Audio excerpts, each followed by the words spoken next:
Hot topics. This made me think, and I like things that make me think.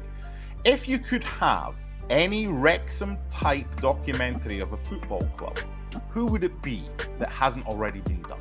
Oh, I can't wait to hear your answer. I've got a good one.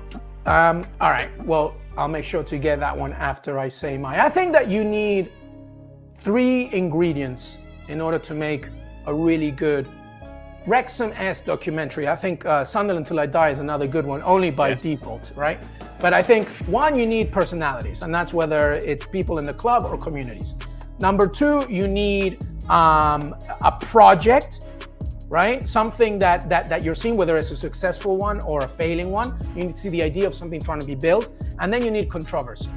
You need some kind of drama that's going on, whether it's self-instilled or it's coming externally. You need those 3. And that's why Till Sunderland Till I Die was so good, because it was meant to be this triumphant return to the Premier League, but instead it went to League One. So all these things were happening. So with that being said, I would actually love to see like a really in-depth, non-biased look at Chelsea as soon as Todd Bowley arrived. I want to know exactly what happened in that club, how he led the board meetings, what he wanted to do, etc., because I bet you there were a few turning heads, but nobody said it. On the other side, Everton would be a good one as well, just as they deal with financial fair play and sustainability regulations. And then I would go 180 and try and go to South America. Give me something from, the Brazilian league or a real in-depth look at the Argentinian league that's not just about River Plate or Boca Juniors. I think that I would love that. But you need personalities, controversy, a project, some drama, and there you have it. What do you have, MD? Who do you want? I agree with what you need. You need something to be interesting. Now, I'm going through the Man City documentary on Netflix right now. It's all right. Does it tell me anything I didn't already know? No. It's basically filmed by the in-house crew, and Man City probably had the final say over what went out. That's boring. It's a promotion of that. Of course it is. And it's fine, I'll watch it because it's success. But for me, success in documentaries, nah. Unless it's success that's unexpected. If it's success that's expected, it doesn't interest me whatsoever. Yeah. So I've gone way back. Right? I've gone back to 1999 when a group of pals got together and they said, you know what? First of all, who's buying the beers? Right, so it wasn't in Scotland. Then they said, you know what? Let's make a football team. Make a football team. Yeah, we all play kind of casually anyway. Let's make a football team. Right, what we're going to call it? Well, we're from Dorking, so let's call it Dorking Wanderers. Okay, fine. So since then, they've got the same manager, Mark White, who I learned about this story on a podcast recently, and it's brilliant. They have had 12 promotions in 23 years. They have gone from the very bottom tier of the English pyramid, and they have scooped the mess from various animals off the pitch to enable the game to go ahead. That's how low they were. They are now in the 5th tier of English football. They are one step away from being in the top 4 leagues in England. The problem is they're about to be relegated. Never happened to them before. But the stories that come with that, it's like a tell me more. Tell me more about these Sunderland players. Tell me more about these Wrexham players. Tell me more about the fans that go along, the committee members, the volunteers. Lots of chat there to do with that. So Dorking Wanderers is my team. Simply I love it. And it fits the recipe that we're talking about. You need personalities, drama, controversy. I love it. Better than my Alianza Lima tip that I was going to give as well. So that's good. Okay, next hot topic. Kobbie Mainoo should start for England at the Euros. He turns 19 next week. What do you say? Yes, 100%. He makes a great partnership with Declan Rice, Jude Bellingham right in front of him, Phil Foden on one side, Cole Palmer on the other one, Harry Kane up front. It's a no-brainer. I don't care about his age. He's already shown it. He's already shown so much at what he can do. And yes, we can go on and on about international experience and blah, blah, blah. Like, I'm sorry, England, do you have a resume to prove that you have done it other way and it proved to be successful aside from, when you made it to the final in Euros but lost to Italy? No, I'm sorry. A player like Mainoo can really help complement not just the entire setup, but Declan Rice next to you. Mm-hmm. I mean, this kid, MD, when you watch him play, he doesn't play like his age. No. He plays like he's been playing in the Premier League for 15 years. But it's more than that. He's composed, artistic in his ball movement, creative, sees the ball. And listen, England is deep enough to take this kind of gamble, I think. So yes, I would start. Form over favoritism. It has to be. He has to go. He has to start as well. Because what are the other options? You could play Trent in there, but Trent's been injured. Hopefully he'll be back in a week or two, and he's basically a right back or a defender. Yeah, exactly. It's a different type of position. It is. Yeah. It is. So yeah, I take him and I start him. We're both agreed on that one. This is a really good one as well. The eclipse happened this week. What's one thing in the football world that will not happen again for at least another couple of decades? Man, this is a good question. When our producer Rob Moore asked it, I've been scratching my head about it because we could go in many directions. I guess my answer has to be monetary driven because, you know, what Leicester City did in the Premier League in 2017 was unbelievable. I don't think we will see it again for that amount of time because one, it was so magical in its journey, but at the same time, it was at a period where even the financial monsters were trying to deal with the complexities of the scheduling. Tottenham, of course, had a wonderful season. They couldn't do it. And Leicester City, who were like before Christmas time, were being talked to being relegated. And then they won the Premier League. I don't think you'll see that in 20 years, just because, as you can see, you know, aside from depth and talent and managerial prowess, money drives a lot here. And I think that it's going to be very difficult for any, like,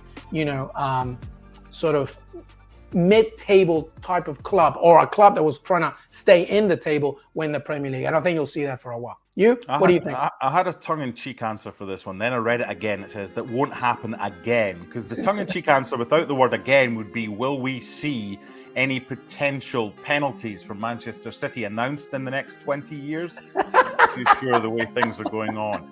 And they might be innocent. Again, will we find out the outcome of the Manchester City 115 charge in 20 years? But that hasn't happened yet, so it can't happen again. Yeah. So I've gone north of the border to my homeland, and I mention as when I can about my football team, Heart of Midlothian, right? So my answer here is that I don't think it'll happen again for another 20 years, at least, that another team outside of the old firm, Celtic and Rangers, will win the Scottish Premiership. And it's dull.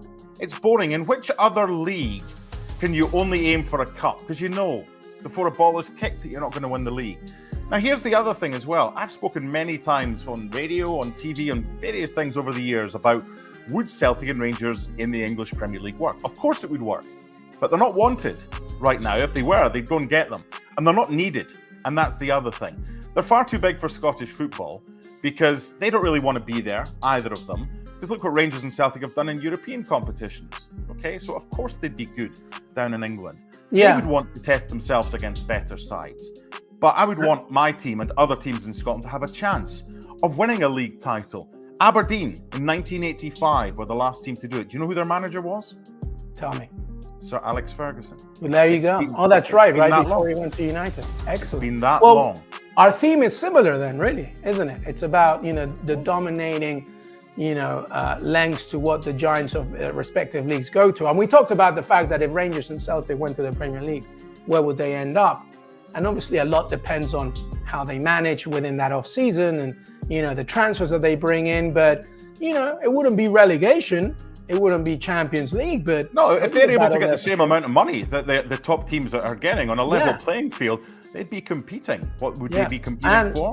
Well, and there will be, as you said, a lot more balance in the Scottish Premiership. So there you go. Okay, 3 more before we get on to our final UEFA Champions League predictor. Rasmus Højlund will win a golden boot in the Premier League one day. Not before Ollie Watkins. I mean... That wasn't the question.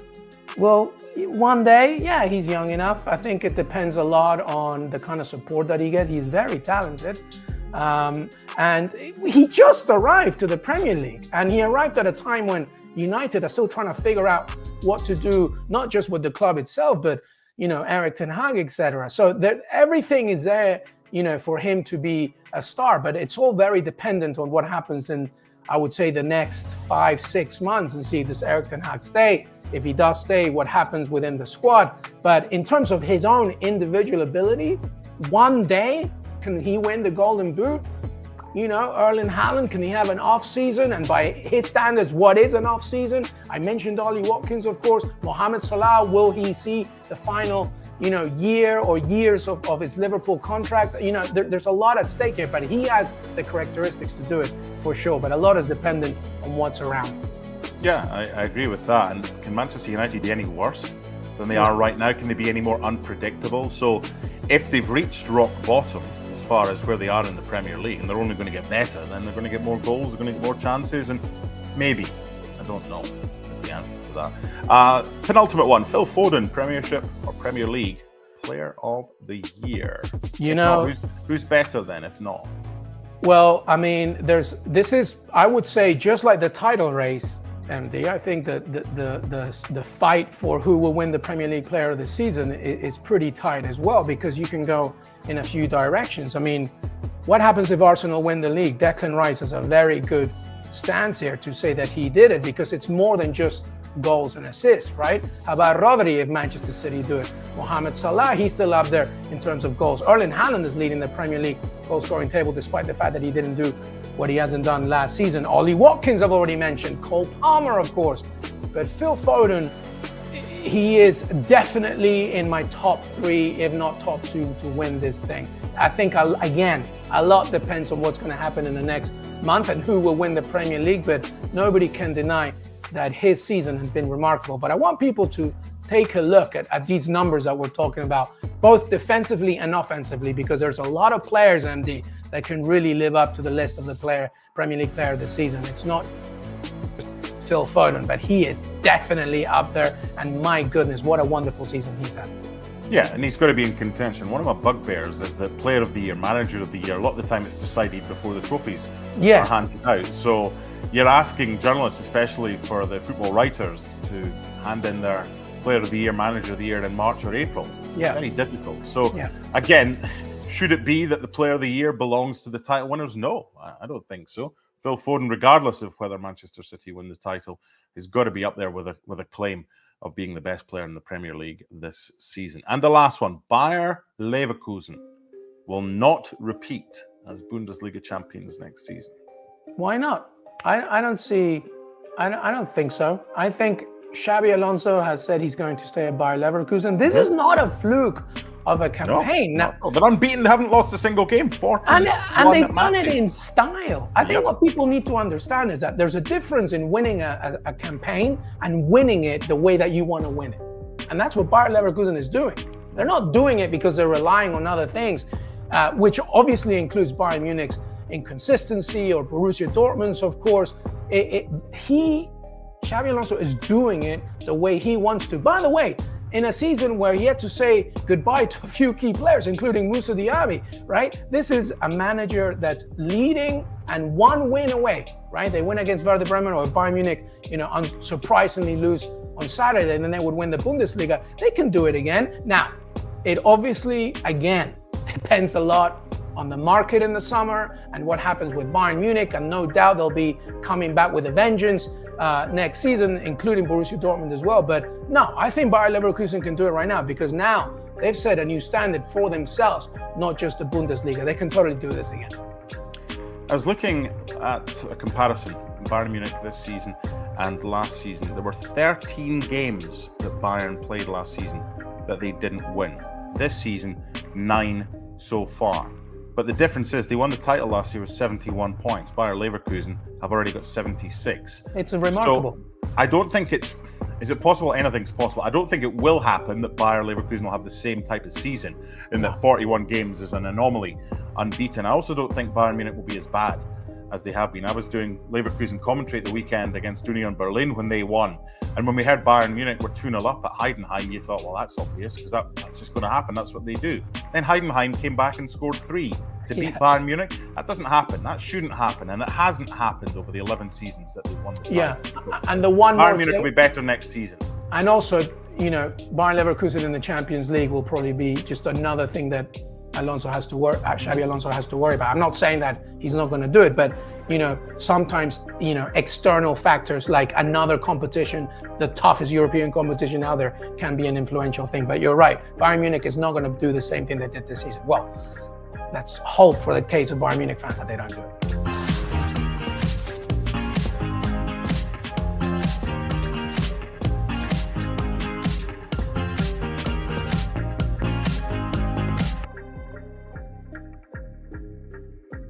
just fantastic. And as a manager, you just go from one extreme to another. You know, a positive, negative, negative, and you rely on the brilliance of your players. And obviously now we have in the quarterfinals of the Champions League, we have so many brilliant players that can make the difference in any split second. And to watch those games today, it was just simply fun. Manchester City have to get back to being better defensively when they have the ball. Right. So people might say, well, that seems a bit strange. What I mean by that is they have so much possession in games that the guys that are behind the play have to be talking and positioning themselves much better than they have a lot of times this season, because if they have a 2 or 3 moments like they did today where they've lost it in bad areas, which they don't normally do, but they were pressured into doing that. You know, Foden lost it, Rodri lost it, Kovacic lost it in key areas, and then they were out of position at the back. This team will take advantage of that. So they have to. Last year they were brilliant at doing both. That's why they won the FA Cup, the League, the Champions League. Okay, the Champions League final was a bit of a struggle. They had to do more defending than they would have liked against Inter Milan. They didn't play particularly well. Well, certainly not as well as we know they can. But defensively last year, you could argue that part of the game was as good as their attacking, almost. This year there's a big gulf between what they're doing going forward and what they're doing defensively. They're giving everybody, even kind of average teams in the Premier League, they're giving them opportunities. Even Palace at the weekend, which they won comfortably in the end, they gave Palace, 2 or 3 opportunities that they really never should have had. So if City can fix that, it's going to be a big part of whether they'll go to the next. Can they fix it? Can they fix it today? Well, maybe, I don't know what the scenario is in a week in terms of who's going to be back, whether, Walker, look at that first goal where, I think Diaz had pushed in and Stones comes up to the halfway line, Akanji then pushes in. They got nothing behind. It's just there's just no need. Oh, but I mean, you got to ask yourself why are you leaving 2-on-2 at the back against Vinny and Rodrigo with the pace that they've got? Number one. So then it's man against man. If you get done, the ball's in the back of the net. The other thing is decision making. I mean, the second goal, Akanji is in the opposition half and is trying to play offside. I mean, it's just madness. And then you wonder why they're losing 3 goals. Now, the fact is, they've been so good going forward that maybe they've got the attitude of, well, if they score 2 or 3, we're going to score more. But you can't get away with that all the time. You certainly can't play 2v2 with Rodrigo and Vinny. That attitude is, up until last year, that attitude has bit them in the backside in this competition. Not so much in the Premier League, but the teams in the Premier League are not up to the standard of what the teams are now in the quarter-final. This is elite level. And the mistakes you make against, Palace and Nottingham Forest and maybe West Ham and all these sides and get away with it, you're unlikely to get away with it against these teams. And we'll get to Arsenal, but they're kind of finding that out as well. Even though Bayern Munich are struggling, it's a step up at this level. And last year City were much more clued in with it. The previous years, we've expected them to win this competition year on year until they did. And one of the reasons they didn't win it is because they dominated so many games. I'm thinking Lyon and others, where they battered teams and got caught in the counter-attack because they were in bad positions. It was a little bit of that tonight, and if there's more of that at the Etihad, and that's what Ancelotti and Real Madrid have been saying, listen, let's suck these in at the Etihad. Yeah. They're going to come out, they're going to go for it. We know how they play, we'll get them on the counter-attack. It's not rocket science, that's what they're going to try and do. Robert, you've seen a lot of Real Madrid this season. It's a cliche, isn't it? They just seem to up their game for this competition. As Craig said, Vinicius Jr. today was amazing. Yeah, but it's what you expect from those 2 players, and maybe even Valverde today. His energy and his enthusiasm to get forward at times. Bellingham didn't play quite so early, looked a bit slightly off the pace. But if you watch Real Madrid every week, when they really raise their game, those 2 players keep doing the same things. Real Madrid, doesn't matter who they're playing against, will defend deeply and counter-attack through that space. And obviously Pep Guardiola must have known that. The defenders must have known that. That's why those decisions were even worse by Man City. A word on Haaland, as Robert mentioned, a quiet game for him. I feel a bit sorry for him in a sense that we always talk about Haaland when he doesn't score, but I think he's a victim, and it's a consequence of the way they play. That a lot of times he's shown for the ball, and I agree. And I listen. I don't disagree with Stuart, and we've talked about this before. There has been times this year where, particularly the Arsenal game, where his first touch hasn't been the best and his link-up play hasn't been the best, and we get that. But I do, in a sense, feel it's not short of him trying to make runs and get in good positions. It's the fact that sometimes they go back and they go side and they go forward, and Foden comes into that little space, and then he's got to make a move, Haaland, to take some defenders away. And I don't think he's getting on the ball as much as he would like, but I think that's a consequence of the way, at times, Manchester City play. Well, they don't fling it in, ever. Right. There was one in the second half, and I said to you, Silva's just rolled it back to Alvarez, and Haaland is standing 1-on-1 with Rudiger. There's nobody else near the two of them. They're probably around the penalty spot. Alvarez, throw it in, whip it in. I don't care. I don't want him to do 1-on-1 against Haaland, 12 yards out, 1-on-1. If it's a ball in the air, if it's a ball crossed in, I don't want him to do it. But they never, ever put it in.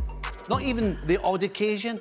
It just never happens. So we can talk about his hold-up play, but if they don't put the ball in the box for him, then he's definitely not going to get on the end of it. The one guy who puts it in, normally quite early on a cutback, Kevin De Bruyne, you often see him peeling from the middle of the park or the right side out to the wide position, and then he takes a cutback from one of the players and he whips it in first time. He's kind of one of the few that do that. If you look at Jack Grealish is a player that likes to take a few touches, maybe too many at times.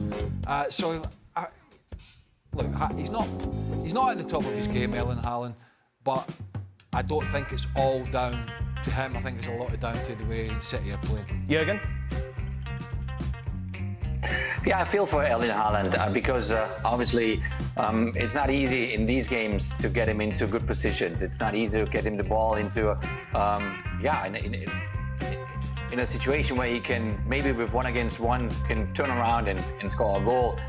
His link-up play is difficult because if he's left alone, especially if you're left alone against Rudiger, which was the case quite often today, he fights a little bit his own big battle, and he needs support then. And obviously when you have then in a team like Man City, usually in the Premier League, they have 80% possession, 85% possession, and they bunker in, they park the bus in front of the goal. There's no real space for Erling. It's difficult for him. Where do I run? Where do I open myself? How do I find the connection? With De Bruyne, there is a natural connection. So when De Bruyne is on the field, he always has an eye on Haaland, for his runs.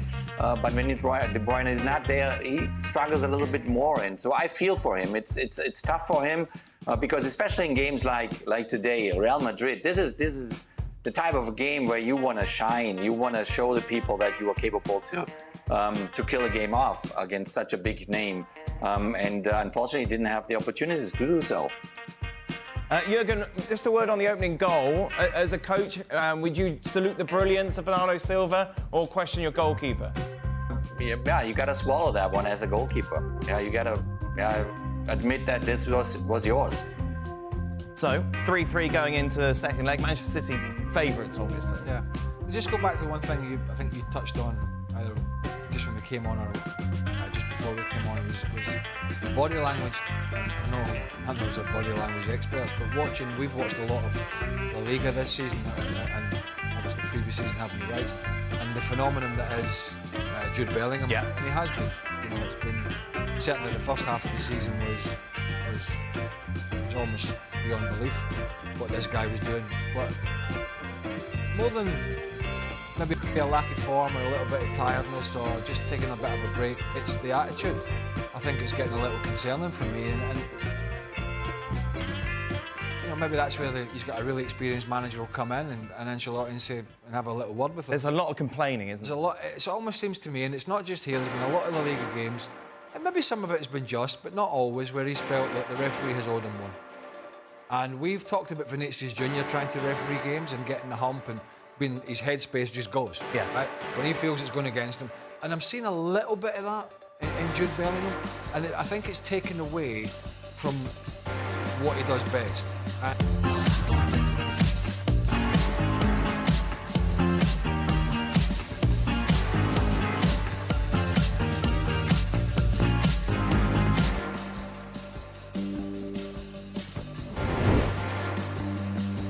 Now, Premier League clubs will meet today with profit and sustainability rules on the agenda. There's been speculation points deductions could be scrapped at the end of the season. Now, our senior reporter Rob Dorset has developments on that story. Rob, thanks for joining us. Good afternoon. Reports have suggested that breaches of PSR could be punished by a more fines-based system. Is that your understanding of it? Look, Darmish, that was certainly on the agenda for some clubs, and I'll explain a bit more about that in a moment. But I've been speaking to an awful lot of people on this subject in recent days, weeks, months, and it's been made very clear to me today by all of them, and this is a significant headline, I think, that points deductions for clubs who breach the Premier League's financial rules, the profit and sustainability rules, are here to stay. That isn't going to be replaced by a fines-based system, and clearly that's significant because there will be an awful lot of changes to the PSR rules. The Premier League clubs, all of them, are meeting right now in a scheduled shareholders meeting to discuss profit and sustainability rules and what changes need to be made, because there has been an awful lot of controversy around it this season. But there's a lot of fans who would like to see points deductions scrapped as well, but that isn't going to happen as I understand it. And the reason it's so controversial is we've seen so many clubs charged this season and previously with breaches of the financial rules. Nottingham Forest, of course, deducted 4 points, currently appealing against that. Everton originally deducted 10 points, they appealed against it, got 6 points deduction, and a further 2-point deduction from them.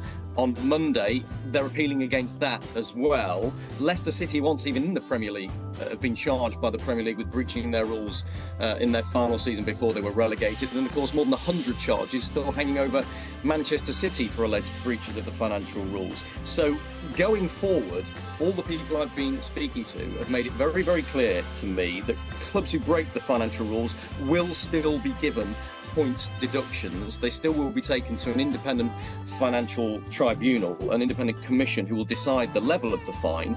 But there had been a suggestion, hadn't there, that maybe clubs could be fined instead of giving points deductions. It was this idea of something called the luxury tax, whereby clubs can, in effect, spend as much as they like, but if you breach the rules, instead of being given a points deduction, you will be fined. And the more you breach those rules by, the greater the fine. And then that pot of money from those fines would have been distributed amongst the smaller clubs.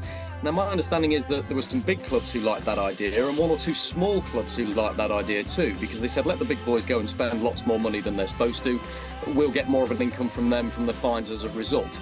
But that's the minority. What I've discovered from the people I'm speaking to is that the vast majority of Premier League clubs and the Premier League themselves see this as a non-starter. It's absolutely categorical against the philosophy that they believe, which is that it has to be a meaningful punishment if you breach the financial rules, and I don't think a fine would do that. You imagine some of the very rich clubs in the Premier League, Manchester City, Newcastle, for example, who might think, well, let's spend whatever we like.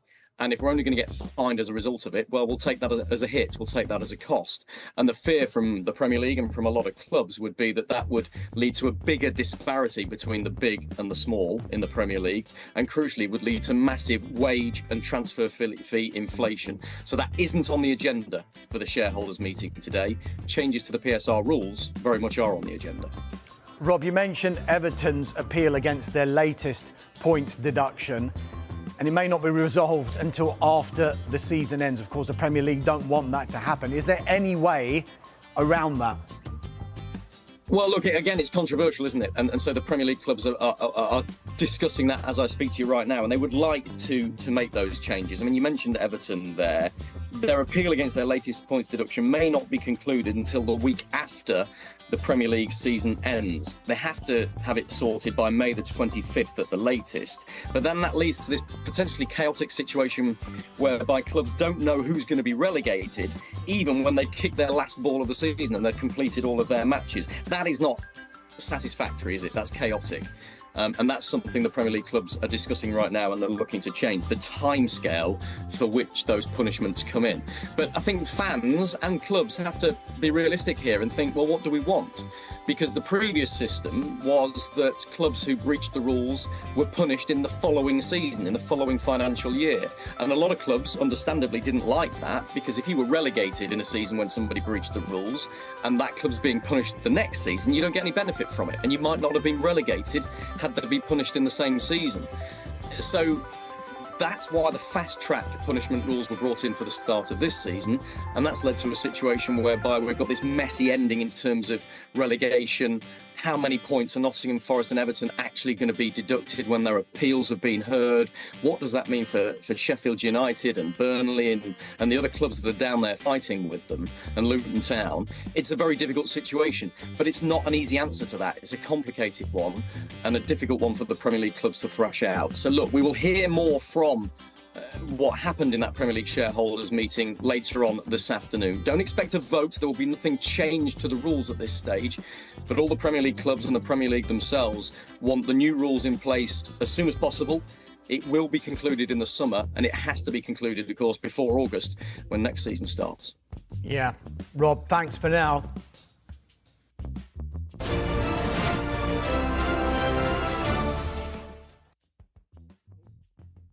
If you've watched them this year, let's just take the last two games. Borussia Dortmund at home, they were terrible. Heidenheim at the weekend, they were okay for 45 minutes and then they crumbled. They made 3 subs at half-time and they crumbled. I mean, it was absolutely dreadful the second half. And he played Kim and Upamecano. And I was thinking, is he just giving De Ligt and Dyer a rest, or is he giving these two a run out because they're going to play at Arsenal? That's how bad it's been.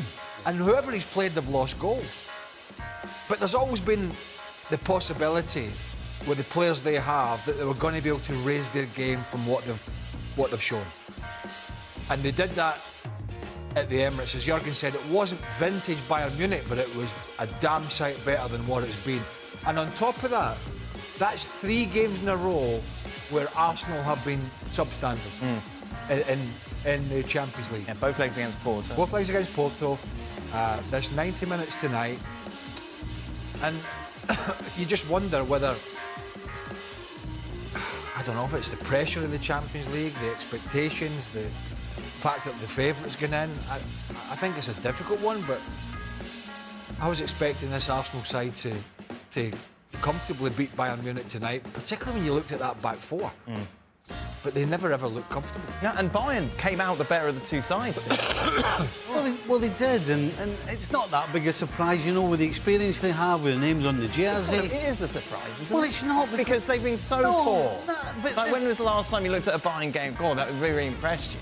So is it a case that they just knew the league was done? No, you've got a bunch of experienced professionals who, at their best, are all... I mean, Harry Kane's world class. Sammy, on his game, is world class. I mean, Gnabry's been fantastic for, what, 5-6 years?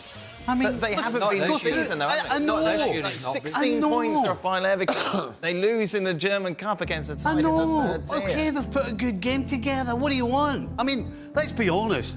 They haven't put 2 good games back-to-back together all season. So why, after one good performance against Arsenal, are we going to think anything other than they're going to bottle it when they get home? You started going, well, this isn't a surprise when you look at the quality that's on the pitch. We haven't seen the quality. It's not a surprise. This is a surprise. No, it's not a surprise they started the game. You said they started the game well. Yeah. Is it a real surprise? No, but this result's a surprise. Considering the experience they've got. This result is a surprise, surely. The performance is a surprise. It's a good performance. It's a great performance.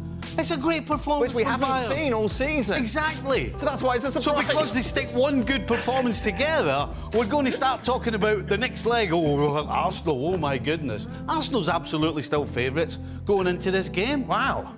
Absolutely, Arsenal are favourites. OK. Bayern have bottled it all season. You know, every time they put themselves in a position where we're talking about, I'll tell you what, they've done this, they've done that. So what do they do against Leverkusen? I don't think we've ever said that this season. No, I'm just saying, terrible all season. Anytime they've gone into a game where it's like, OK, we're going to see the real Bayern. Leverkusen, battered. Dortmund, at home, battered. So, yes, they did well tonight, and they started well. Right. Big deal, they started well. No. Considering the team they've got, it shouldn't be that big a surprise. Come on, the experience that they've got. I think it is. For goodness sake. In fact, they've got more experience in their team in Champions League than Arsenal do. I'm being told you predicted a 2-0 win to Arsenal. It's not, right? Right. Well, there's not a man on the planet that thought Bayern were going to win this game. Derek Ray. Oh, he doesn't count.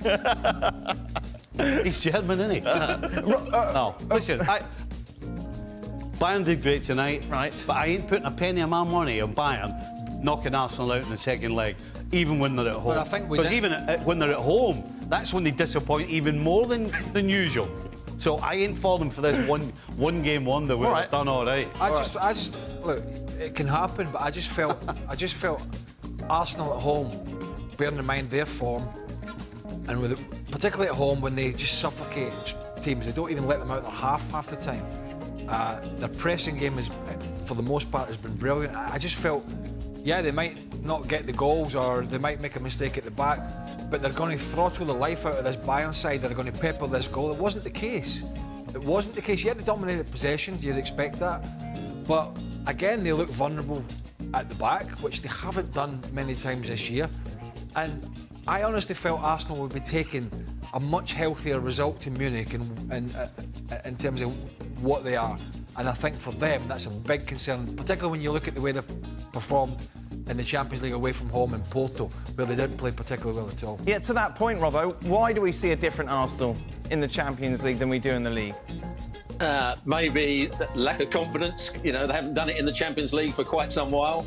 Those poor performances against Porto for different reasons. The one in Porto, they just didn't get going in terms of their football ability. They didn't pass it particularly well. They didn't play at high enough tempo. The game at home, they looked fragile defensively, and they looked fragile defensively tonight. And Bayern's best chance was at times on the counter-attack, particularly with Sane and Gnabry and Musiala playing in the hole. Today, Arsenal, when they did press the ball, were played around a little bit too easily. And then when they get played around too easily, the defenders don't make such good decisions. So that's going to have to change for the second leg. But Arsenal weren't at their best tonight, and it was a good performance by Bayern. But when they play well, it quite often comes to their counter-attacking at pace through the wide players. Sane coming infield off the wide areas, Gnabry or Coman, it'd probably be in the return game, coming off the wide areas. Harry Kane coming shorter to link up the play, and Musiala showing that bit of skill around the box. Unless those four players play at their very best, Arsenal will still go into the game as favourites. How concerned would you be if you're Miguel Arteta to see this drop in performance in these big Champions League games, Jurgen? Well, I can only say you're only as good as your next game. And I'm not surprised that Bayern Munich stepped it up after all the bad games they had recently, because they have still so much quality. They have so many good players there. And these one-off games or knockout games in the Champions League phase at the very, very end, you know, the players looking at each other, you look at the other side. If you're an Arsenal player, you look at the other side, you see Harry Kane, you see Manuel Neuer, you see, you know, all these players, you know, you have a lot of respect.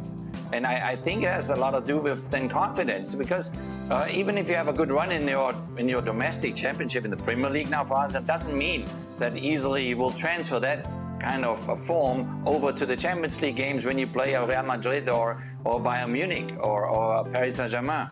You know, you have to prove it always in the next game. And I think talking about who's favourite there in the next in the second leg, I mean, if you get a 2-2 tie away from home and you go home now to the Allianz Arena in front of their 70,000 Bayern Munich fans, then you're the favourite. And I think Bayern Munich is the favourite to go through there with the quality of players they have. And forget about what happens in the Bundesliga. They've won now the Bundesliga 11 times in a row. Maybe they're a little bit tired of that. No, they need a little break there off the Bundesliga. But Thomas Tuchel came on at Chelsea. They came on at Chelsea and took over for Frank Lampard and took them to the Champions League title.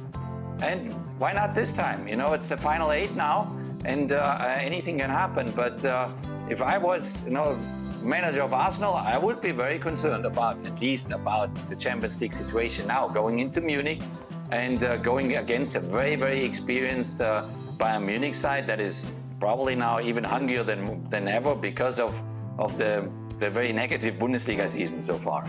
I'll tell you what, some of these people take money, they might sit there with a scarf around their neck. Yeah, not Robbo, he's banned from Arsenal still, isn't he, former player? I mean, nobody who understands the game in their right mind can think that was a penalty kick. Right. Manuel Neuer did absolutely nothing wrong. No. I mean, nothing. OK, let's take a look at the second leg then. Percentages. Stevie, I'm going to start. Percentages? Let's start with you, because we know, obviously, you think that it's going to be Arsenal. 55-45. 55-45. Yes. Arsenal the favourites to go through to the semi-finals. Yeah, I think so, yeah. I understand everything that everybody's saying about Arsenal in the Champions League, but I still think they're the better side. Right. And because Bayern have been so inconsistent and have been, just when you expect them to maybe do something, they have absolutely... 55-45 is quite close considering the way you've been talking. No. Well, your filter, the way I've been talking, that's your filter. What, you said this, No. I said they're favourites. Yep. And with 55-45, yes, that makes them favourites.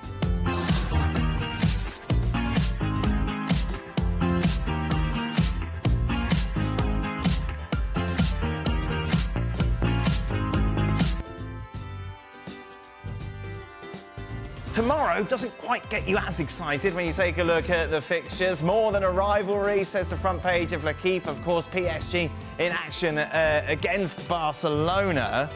Both teams are on a nice run, unbeaten run going into this tie. PSG haven't lost a game in 27 matches. For Barcelona, it's 11 games, haven't they? They seem to have improved immensely since Xavi announced that he will be leaving at the end of the season.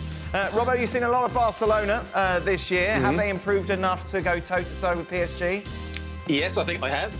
They're still not a great side, but they're playing well enough to create chances now. They're playing at a slightly higher tempo. They're defending better all over the pitch, which is an important thing when you're playing against PSG.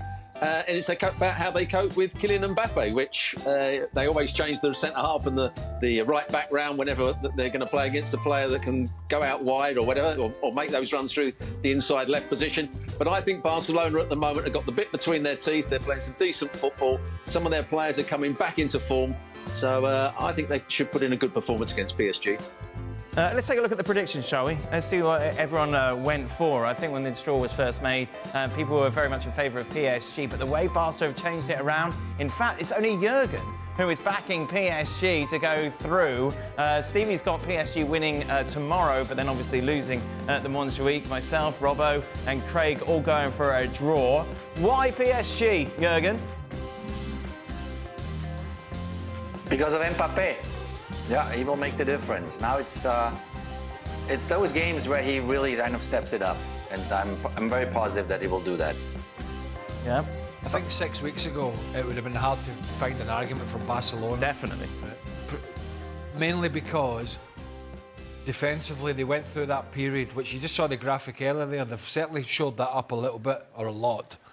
They were losing, it seemed 2 or 3 goals every game, and in some cases 5, 4 and 5, thinking Villarreal and others. And they were getting taken apart, and then to Jurgen's point, you were thinking, oh my God, how are they going to cope with the pace up front? Muani, Mbappe, Dembele, all these kind of players. And that might be the case, but they've improved great. From where they were, they've improved greatly, and that's going to give them, I think, a much better platform. But it's how they're going to handle those front 3 players. And as I say, 6 weeks ago, I could not see a way of them doing that, but they have been much better, particularly with the youngster coming in, Koulibaly, a 16-year-old at centre-back. He's been absolutely brilliant for a youngster. So that's the reason that I'm just tipping Barcelona. You think they'll get it done in Spain? I think they will. I find it difficult to get past the fact that it's really all about Mbappe.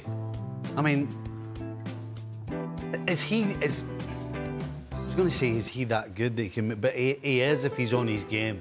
The problem is, PSG, historically in this competition, have just bottled it. And it's hard to imagine, unless they... and I was going to say unless they get a 3 or 4-0 lead, but 3 or 4-0 leads, they bottled that as well. Yep. I can't get past the fact that if Mbappe doesn't turn up, this team's got no chance. And Barcelona are way better right now than they've been all season. So, yeah, I don't see PSG getting through.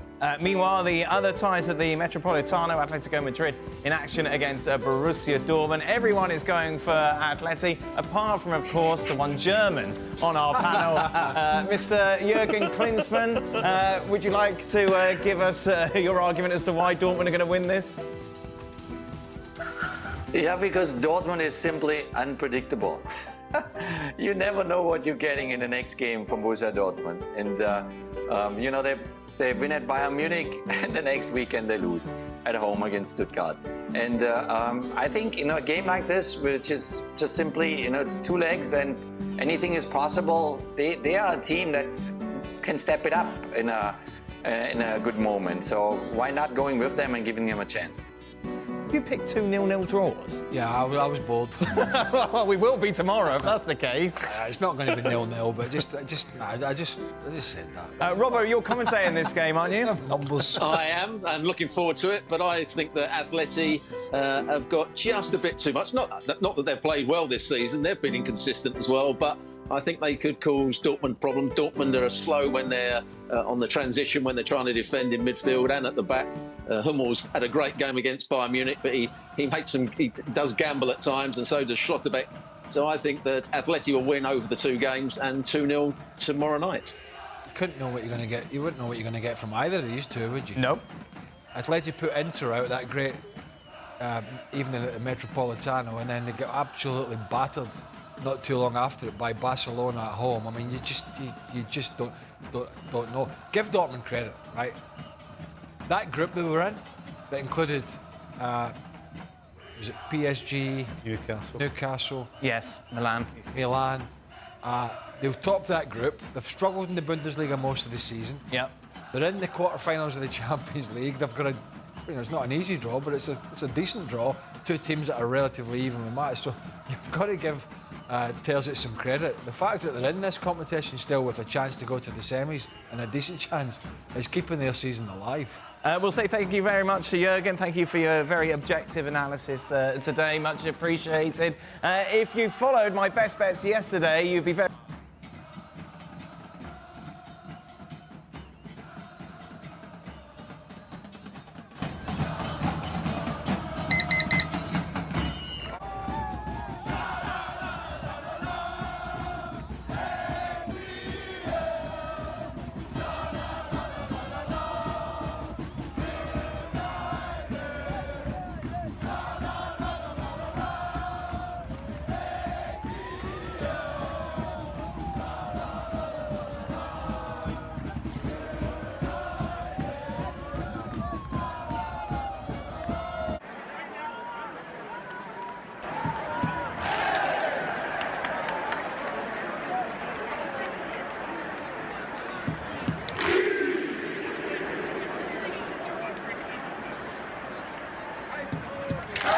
To lift the European Cup in 1992, and they defeated Manchester United 3-1 back in 2011. But this is a Paris side who are on course for a potential quadruple. They've already bagged the Champions Trophy. They're well clear at the top of Ligue 1. They're in the French Cup final, and now they have this, a 2-legged affair against Barcelona. The 2 teams are already lined up. Barcelona all in yellow, Paris in blue.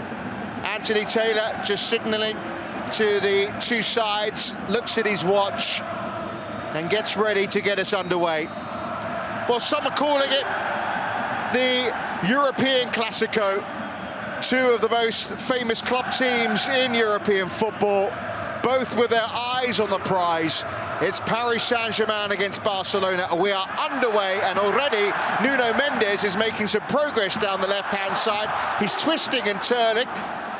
Barcelona player goes down, it plays on. Mbappe now plays it crossfield from the left-hand side to the right to Marquinhos, who chests it down.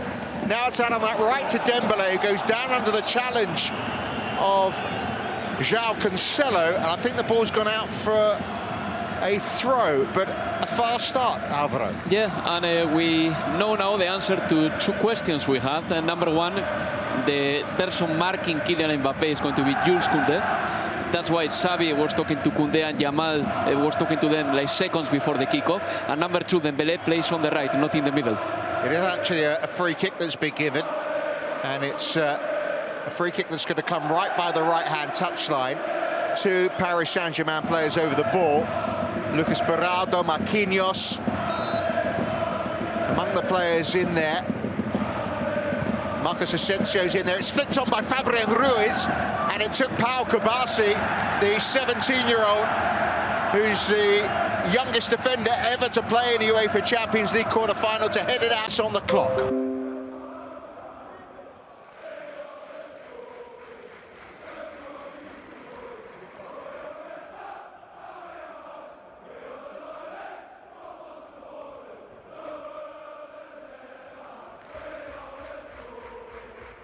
The two Lucas Hernandez and Beraldo in the middle.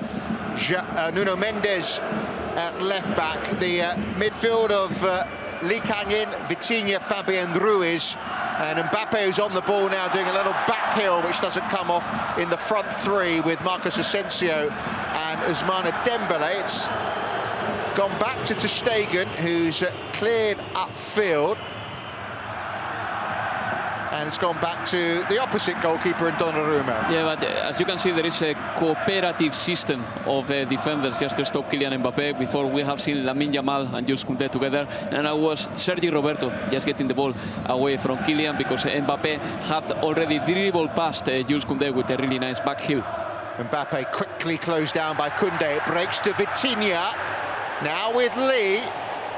He's got Dembele to his right-hand side. He gives it to the former Barca man, but he's cut out rather smartly by the experienced Portuguese João Cancelo. And he was very clever, Cancelo, because he kept Dembele out of the box. He did the tackle out of the box, because you know that with Dembele anything can happen, so it's better that he doesn't get into the box. Still down this right-hand side, which is where most of the attacking so far has been done for Paris, but it's given away by Dembele. And now maybe Barcelona, they can't make possession. It very much is in this half of the pitch. Paris attacking.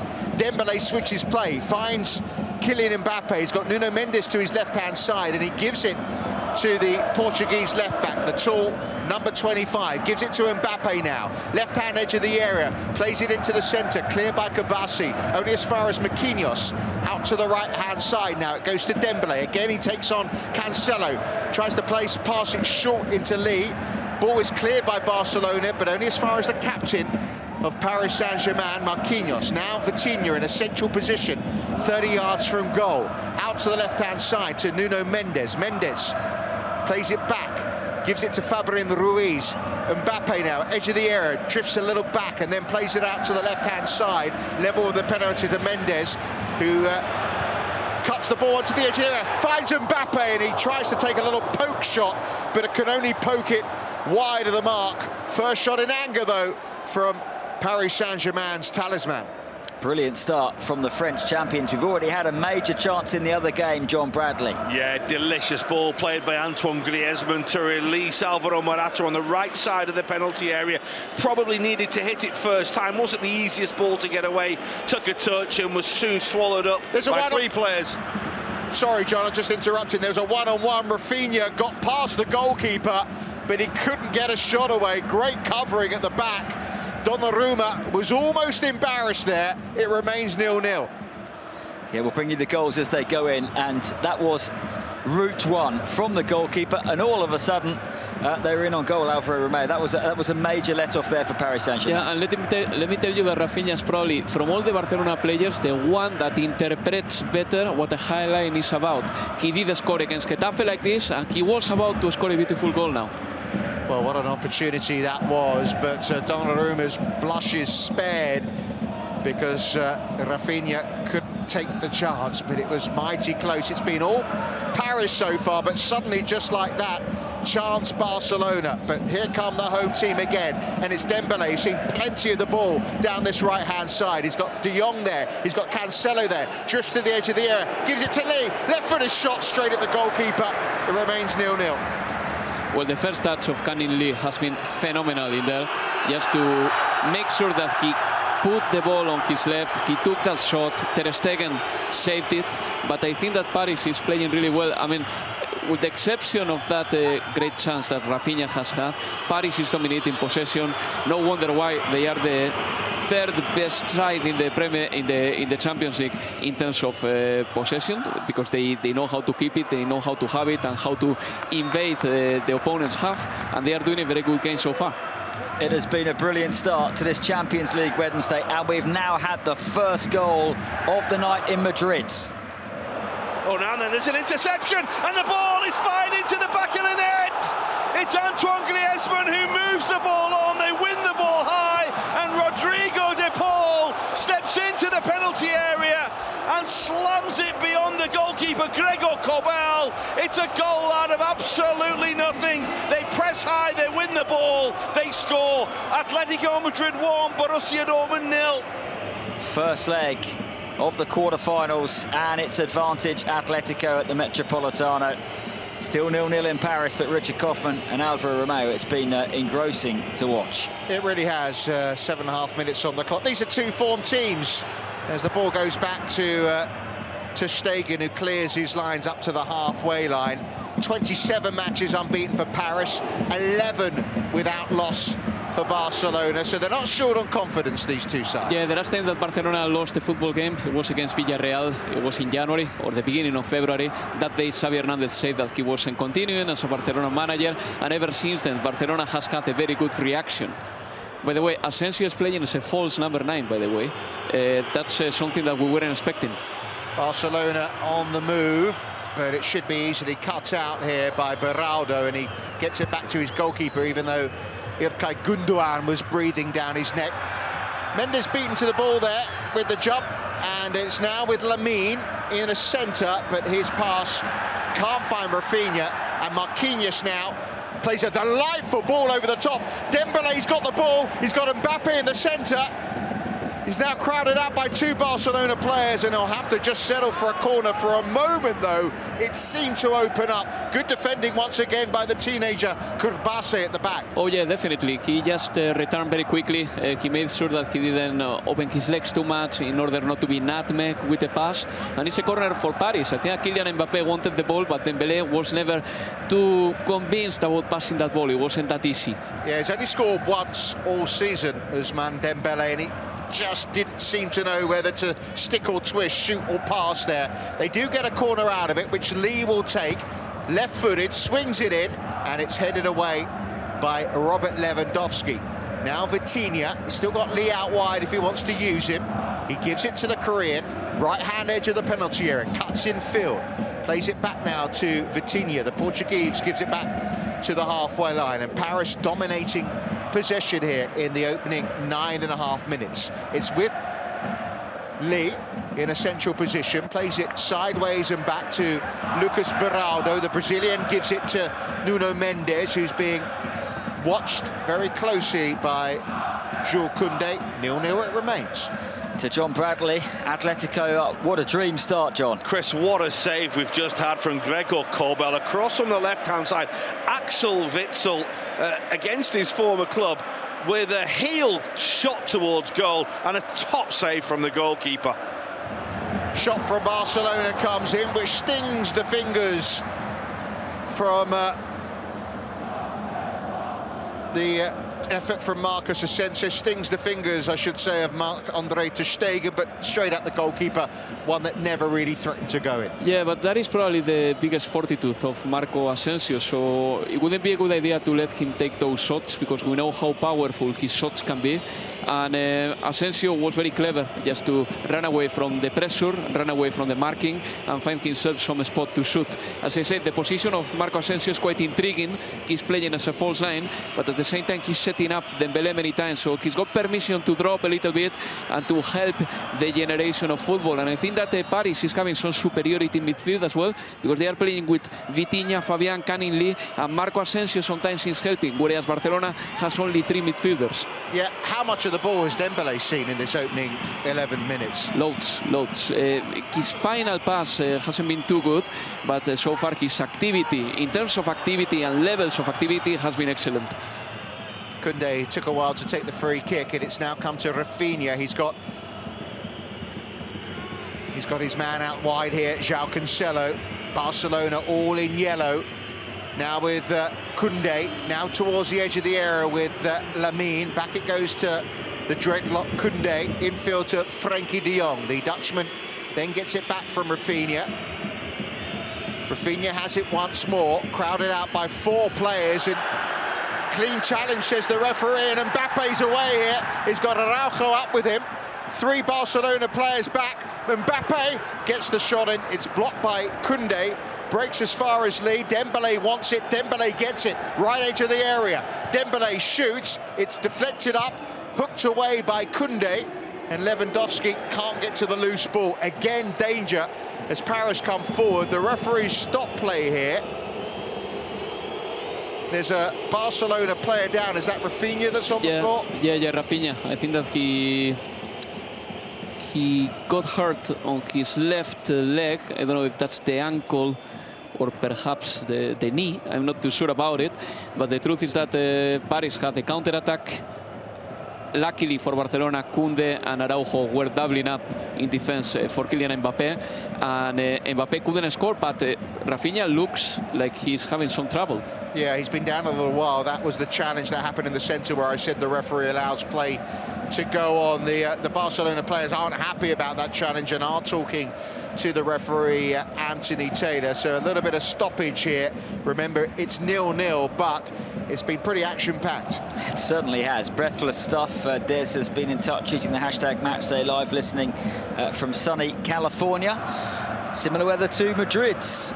Today it's dark now at the Metropolitano, John Bradley, and apart from the goal and that chance for Axel Witsel, who I think would have been offside, how have they played? How have Dortmund tried to react to that early goal? They've been unable to, Chris. It's been 12 minutes of incessant Atletico pressure. They're off again here with Morata down the right side of the penalty area. Schlotterbeck gets in with a challenge. Marcos Llorente is there. They just keep coming forward, and they're not stopping at all. They're putting pressure on Dortmund every time they try and play out from the back, and then they're attacking in real numbers, pressing in numbers. It's been an outstanding start to the game by Simeone's side, and they're coming again down the left-hand side here. They're playing with real confidence, and they really want to push this game early. Another ball played into the area, looking for Llorente. It's going to come for the overhead kick from Samuel Lino, and it's a good save by the goalkeeper, straight at him, albeit. Amazing stuff from Atleti in the early exchanges. Still goalless at the Parc des Princes, Richard Kaufman and Alvaro Romeo. Thanks, Trish. Yeah, they just lost possession there, did Paris Saint-Germain. So Barcelona have it down the left-hand side. Gundogan's ball, though, does not find João Cancelo. Their passing and movement's not been as slick as Paris Saint-Germain's in the opening 15 minutes here, but both teams look like they have a threat. Yeah, they look like, and in fact the best chance has been Barcelona's, with Rafinha just doing that lovely run, and then Donnarumma had to come out from the box and tackle somehow and block Rafinha. But yeah, Paris has the possession. I think that they are playing very well. Barcelona is playing with a 4-4-2, by the way, rather than a 4-3-3. Here's Mbappe up against Koundé down the left-hand side. You can hear the crowd noise levels go when Mbappe's got it. Now central position and gives it out to the right-hand side to Dembélé, who crosses, and it comes off Kurbase and out for another Paris corner, which Leah's gone across quickly to maybe take quickly. Cubarsí has been really good so far, just reading better than anyone else where the crosses of Dembélé were going to go, and he has just provoked 2 corners. So here comes that corner then for Paris. They haven't yet threatened from one of these, and they're not going to threaten from that one because it's straight down the throat of the German international goalkeeper ter Stegen. Just to complete my previous comment, Barcelona, I think that they are playing with a 4-4-2 just to make sure that there is always, or there are always 2 players on the right just to defend Kylian Mbappe. The secret to success of Barcelona last season was playing with the 4th midfielder, which was Gavi. Gavi is not available. Pedri is in the squad, but he's not fully fit.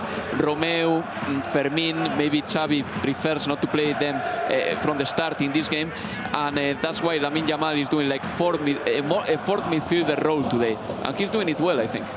Yeah, throw was just taken from Paris, trying to put Kylian Mbappe away down the left-hand side, but it was a little too strong, and so it's gone out for a goal kick here in the Parc des Princes in the southwest of Paris, in the shadow of the Eiffel Tower. Whistles whenever Barcelona have the ball, which they do right now. Lewandowski goes down under the challenge of Berardo. The ball wasn't really anywhere near them, but the referee saw a nudge in the back from the Brazilian centre-half, and so he's given a free kick on the halfway line to Barcelona. Absolutely, but perhaps Berardo shouldn't have done that, because I don't think that Lewandowski was nowhere near the ball. He wouldn't have gotten it, and this is the ball for Barcelona in a better position. The truth is that Barcelona, little by little, is adjusting to the game. I think that Probably Frenkie de Jong has to touch the ball a little bit more for Barcelona to have more possession, and look at he has it now in defense, in a defensive role. Yeah, and he's being pressed really well by Lee. Now Dembele pressing Kabase, but they've worked it well this time, Barcelona. But as soon as I say that, Lewandowski's touch lets him down, and Vitinha paces away, gets up towards the edge of the area, gives it to Mbappe, left-hand side, crosses it. Lee now on the edge of the area, juggling with it. Vitinha also juggling with it, and it was Frenkie de Jong with a bicycle kick clearance who gets it away for Barcelona. I think Barcelona's midfield has come back very fast as well, and what looked like Vitinha could be creating a very positive and dangerous attack has ended up in nothing really, because I think that De Jong and the two players next to him came back very fast and helped the defenders a lot. So, you know, good sacrifice by Barcelona. The truth is that when Paris takes one-on-ones, they look devastating as well, with Mbappe having done already a couple of dribbles. Same thing applies to Vitinha, whose runs are being quite disruptive for Barcelona.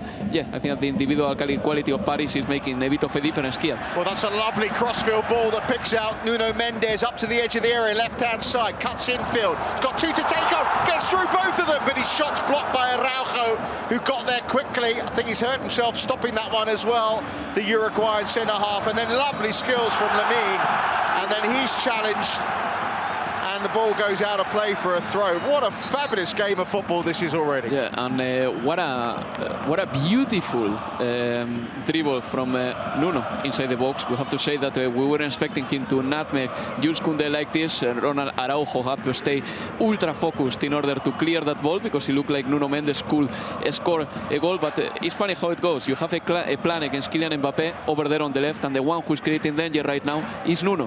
Who would have said?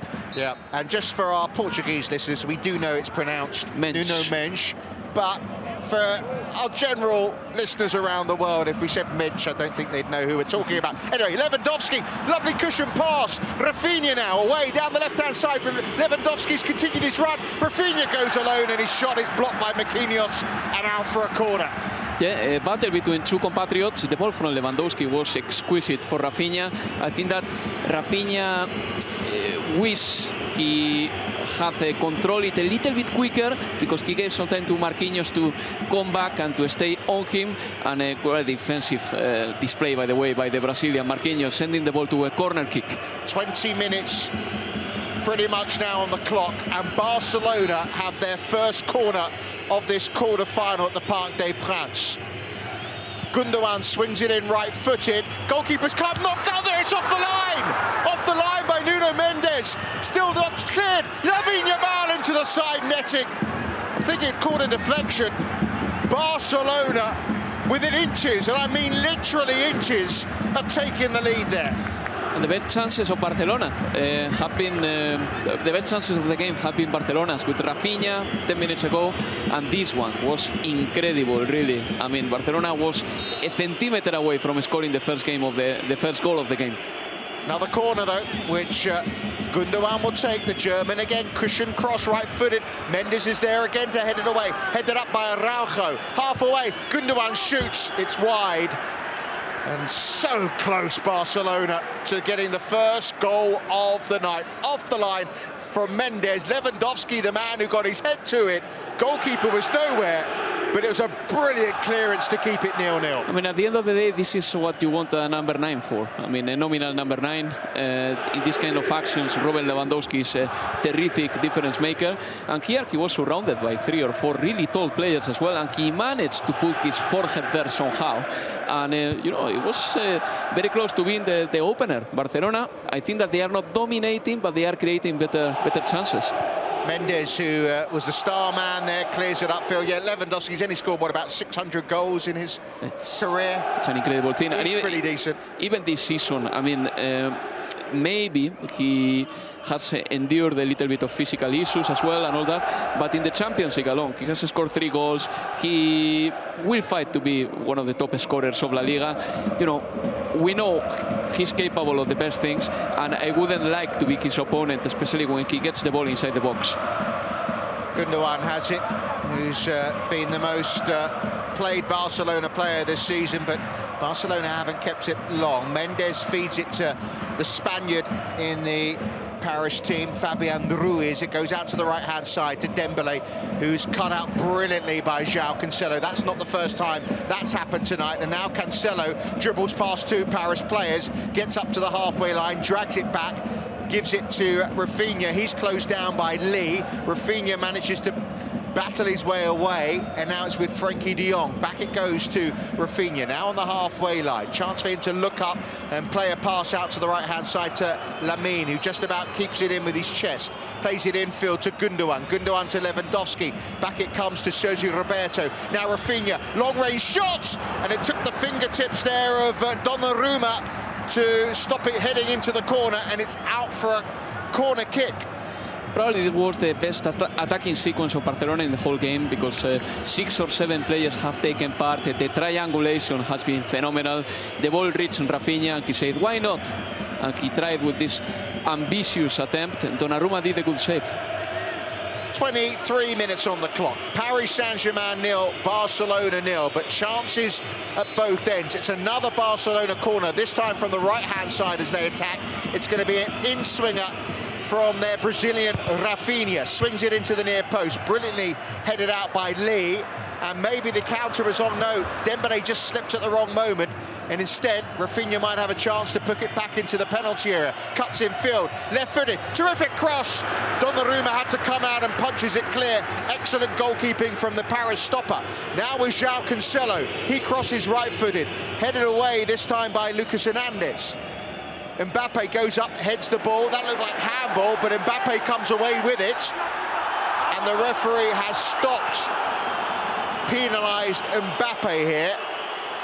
Koundé's gone down holding his face. I think he just inadvertently got caught by Mbappe's arm. Yeah, I don't think that there was any bad intention from Kylian Mbappe. He was just trying to protect himself before controlling the ball. But yes, his arm hit the face of Jules Koundé, and I think that is the right call by Anthony Taylor here. I know last night we were even at this stage being bombarded with goals, and I know it's 0-0 here, but it's not for the lack of trying, is it? No, not at all. And let me praise Donnarumma for what he did a minute ago, because that ball from Rafinha to Araujo was almost perfect, and Donnarumma came out of nowhere and he used his almost 200 centimeters of height just to punch the ball away. Yeah, excellent goalkeeper. Yeah. Rafinha plays it short. Lamine Yamal crosses. It's a dangerous one. Headed out and as far as Gundogan. Chests it down. Can he find a play? Yes, he can. Edge of the area. Lamine Yamal quickly closed down by Fabian Ruiz, who just bashes it away. But Barcelona suddenly the team on top. Frenkie de Jong now on the halfway line. Little clip pass finds the 16-year-old Lamine. So good, so young. He reminds me a lot, style-wise, to Riyad Mahrez, Lamine Yamal. Yeah. Very similar style. Araujo played it out to the left-hand side, the ball forward from João Cancelo. We've had 11 shots in the match, 2 of which have been on target from Paris Saint-Germain, 1 from Barcelona. We're 25 minutes in, it's 0-0. Neither goalkeeper made great saves. No. We've had one off the line from Nuno Mendes from that header from Lewandowski at the corner. And Lewandowski just heads it down. Rafinha's on the chase here. He's up against Beraldo, gets there first, has to go towards the corner flag, left-hand side, then plays a little cushion pass back to João Cancelo. Right-footed shot, dragged well wide by the Argentine. 0-0 it remains. You're listening to UEFA Champions League Matchday Live to John Bradley, watching Atleti against Dortmund. Yes, another corner here for Atletico. 25 minutes have been played. It's still 1-0. Rodrigo de Paul's goal after 4 minutes separating the sides. How it's only 1-0 is beyond us, though, because it's been constant pressure. They're coming again with Samuel Lino here, who crosses into the penalty area. Jimenez and Witsel jumping forward. Schlotterbeck with the header away. But it's been relentless, and it has been non-stop pressure from Atleti. The only question you have to ask is, can they maintain this level of intensity throughout the course of the game? There has to be some stoppage in the way they're playing, because surely you can't play like this for 90 minutes. But hey, never put that beyond the Simeone side. They've been outstanding so far. Nothing at all from Dortmund in an attacking sense so far. They've just been not allowed to play so far. So 1-0 to Atletico after 25 minutes. Still goalless at the part of the pass. Lots of space for Fabian Ruiz in the centre, and he's found Dembele, right-hand side. Again, Cancelo the man to take on. plays it past to the lively FFS and diminutive Vitinha. Now Marquinhos takes over, the middle of the park as far as Paris are concerned attacking. Vitinha now at a standstill, plays it short to Dembélé, out to the right-hand side it goes now to Lee. Lee plays it back to Vitinha, back inside it goes to Marquinhos, central position again, short little pass to Ruiz. The Spaniard then flicks it out to Vitinha, the Portuguese then puts it out wide to Lee. Just enjoying a little bit of possession here, Paris. Is there going to be some end product? Dembélé now, he gets past Cancelo this time, right-hand side, tried to pick out Mbappe, stretching was Sergio Roberto, gets it half away, it's at the feet of Lee. Lee plays it to Mbappe now, right-hand side, holds the ball up, edge of the area, dummies, shimmies, goes one way, gives it to Lee, who stings the fingers of ter Stegen, and then there's a challenge in the area, and the referee has his arms up, I think, for offside. I think so, but if it's not offside, this could be the subject of a review. Yes. The truth is that Paris has moved the ball tremendously well, but it is offside. I do believe so. Yeah, it was Mbappe, the player who went down. I agree with you. If he wasn't offside, VAR may well have taken a look at that, and we may have been seeing a penalty kick. Mbappe is being helped to his feet, but offside, we believe, is the correct decision. VAR still having a look at it. Stuart Atwell, the man in charge of that. The truth is that Cancelo went for the block, but he took such a risk, Richard, because he lifted his legs so high.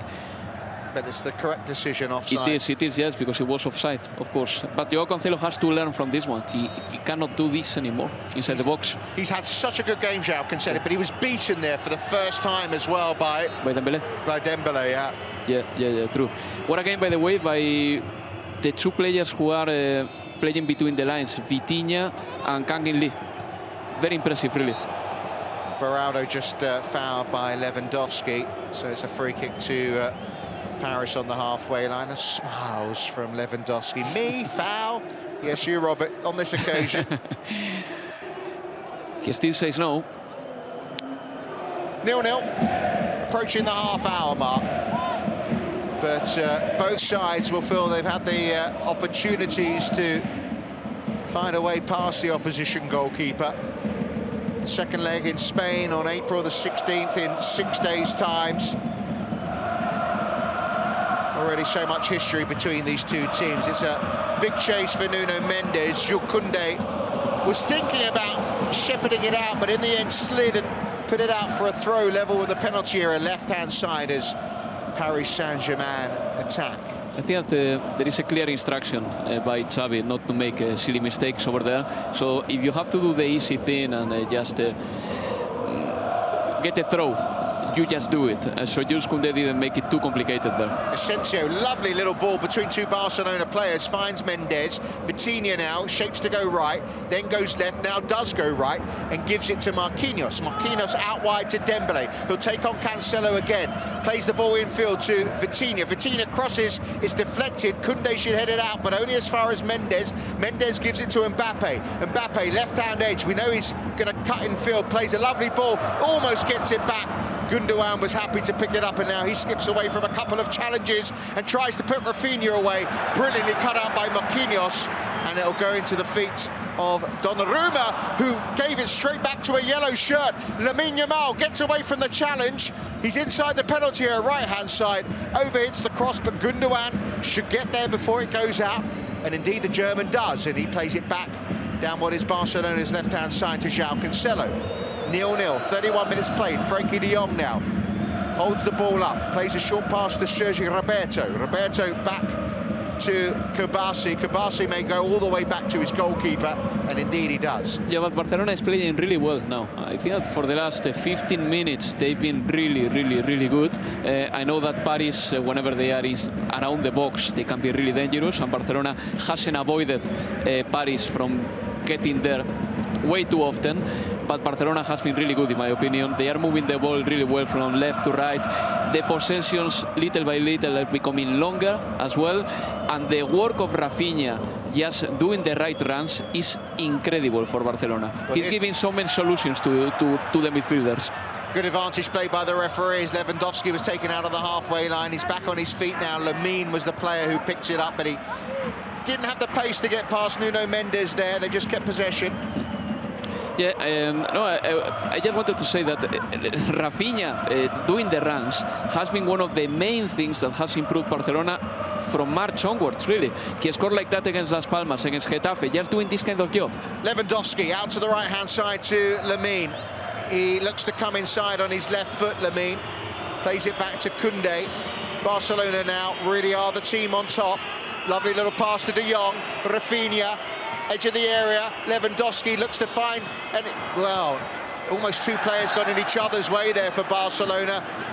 Lucas Hernandez and Marquinhos, when the danger should have been over. Instead, it's a corner to Barcelona. Yeah, it wasn't quite telepathic over there between the two players.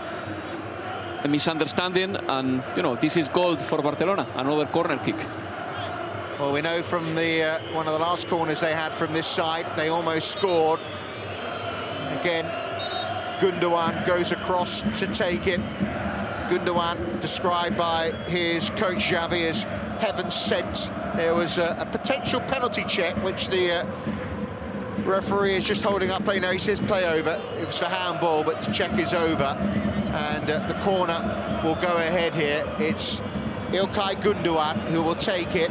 Sergio Roberto busying himself. Araujo's in there. Koundé's in there. It goes to Rafinha, whose shot is blocked. It was a really well-worked corner onto the edge of the area. Rafinha's shot, though, was closed down. Barcelona might counter-attack here, though. Asensio is brought down. We're going to see the first yellow card of the game. Anthony Taylor gets his book out, and Sergio Roberto is the player who is cautioned.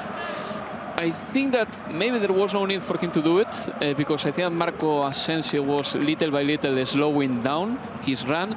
But, you know, Sergio Roberto probably thought that he had to take it to the team, and God, he took it to the team, because he's going to miss the next game with this booking. Yeah, there's a number of players who are on a yellow peril, if you like, and he is one of them. So Sergio Roberto is in the book.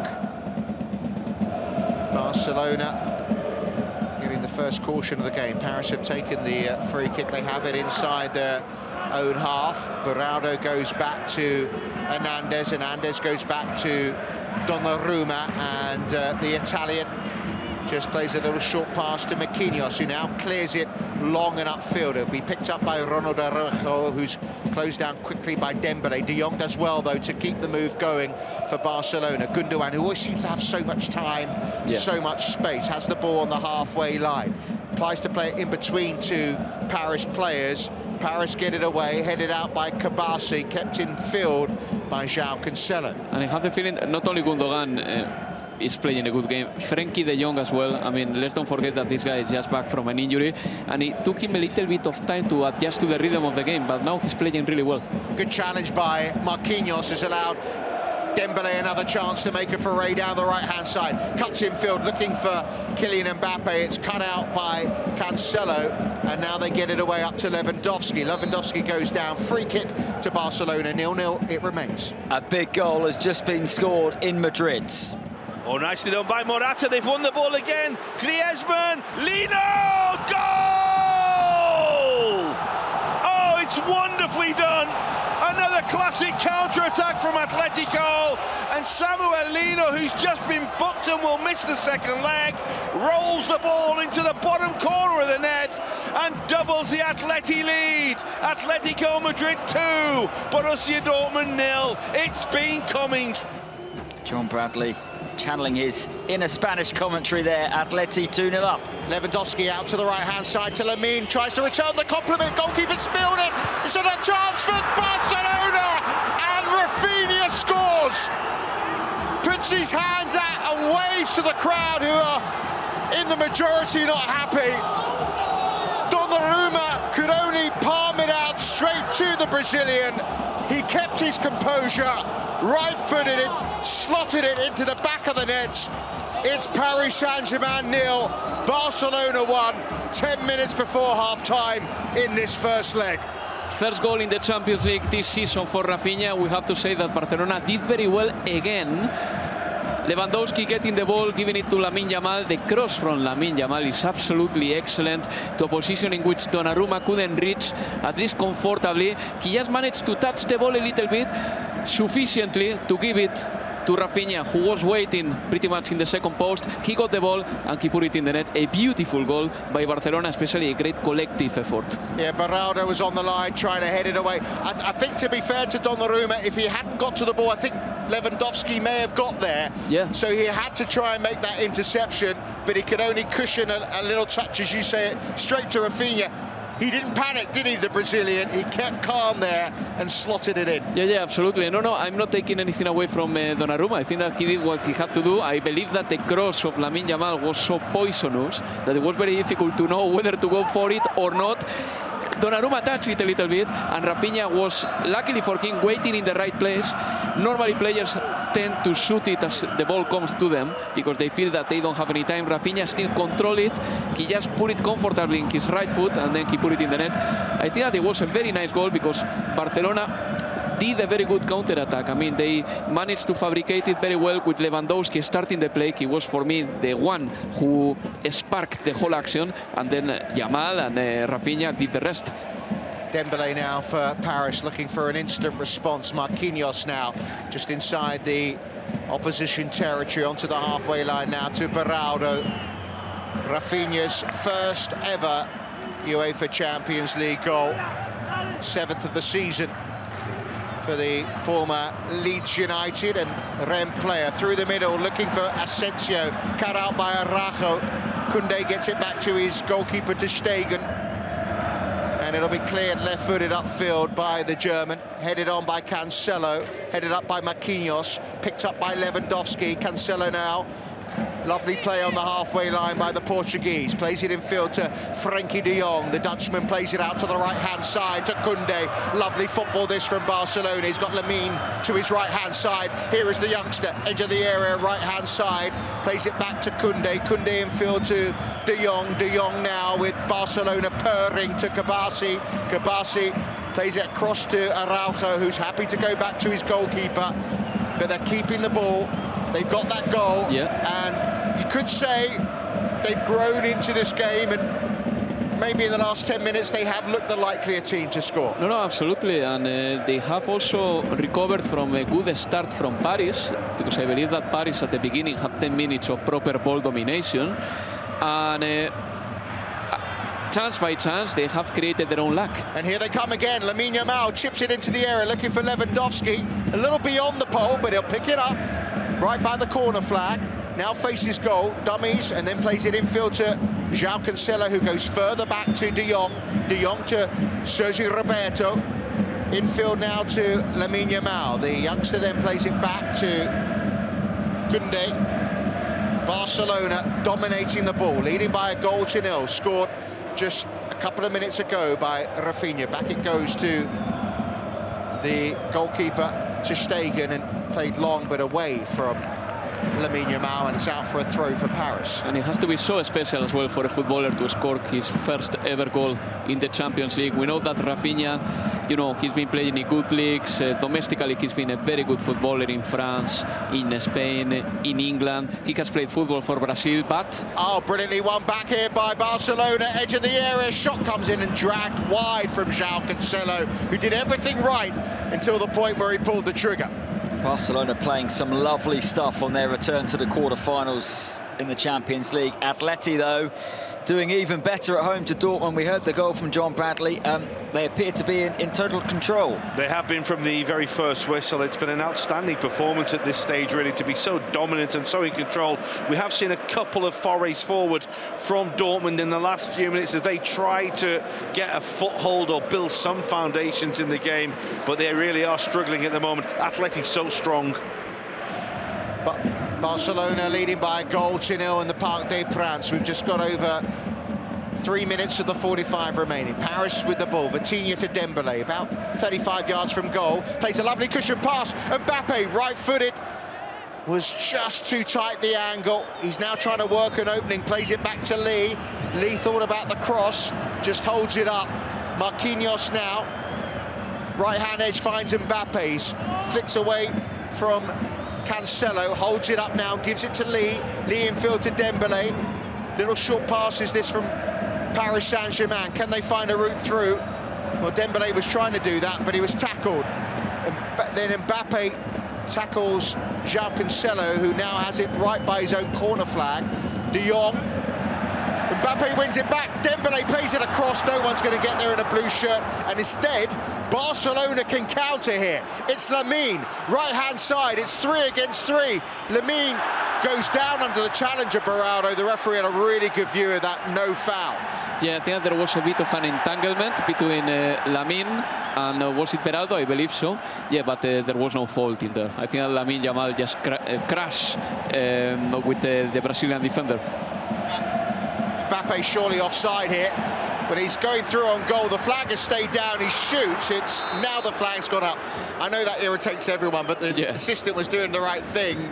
But you know, it's useful for us because we have seen that Pau Cubarsí, he is a very good last minute or last second tackler as well. Fantastic tackle. Yeah, the tackle was really good, so we see that he's fast, up to the challenge against a player like Kylian Mbappe. And you know, just back on the previous sequence, Sergio Roberto and Cancelo and Frenkie de Jong cannot lose the ball there. That was a very dangerous place to lose the ball. Dembele got it. Luckily for Barcelona, nothing happened.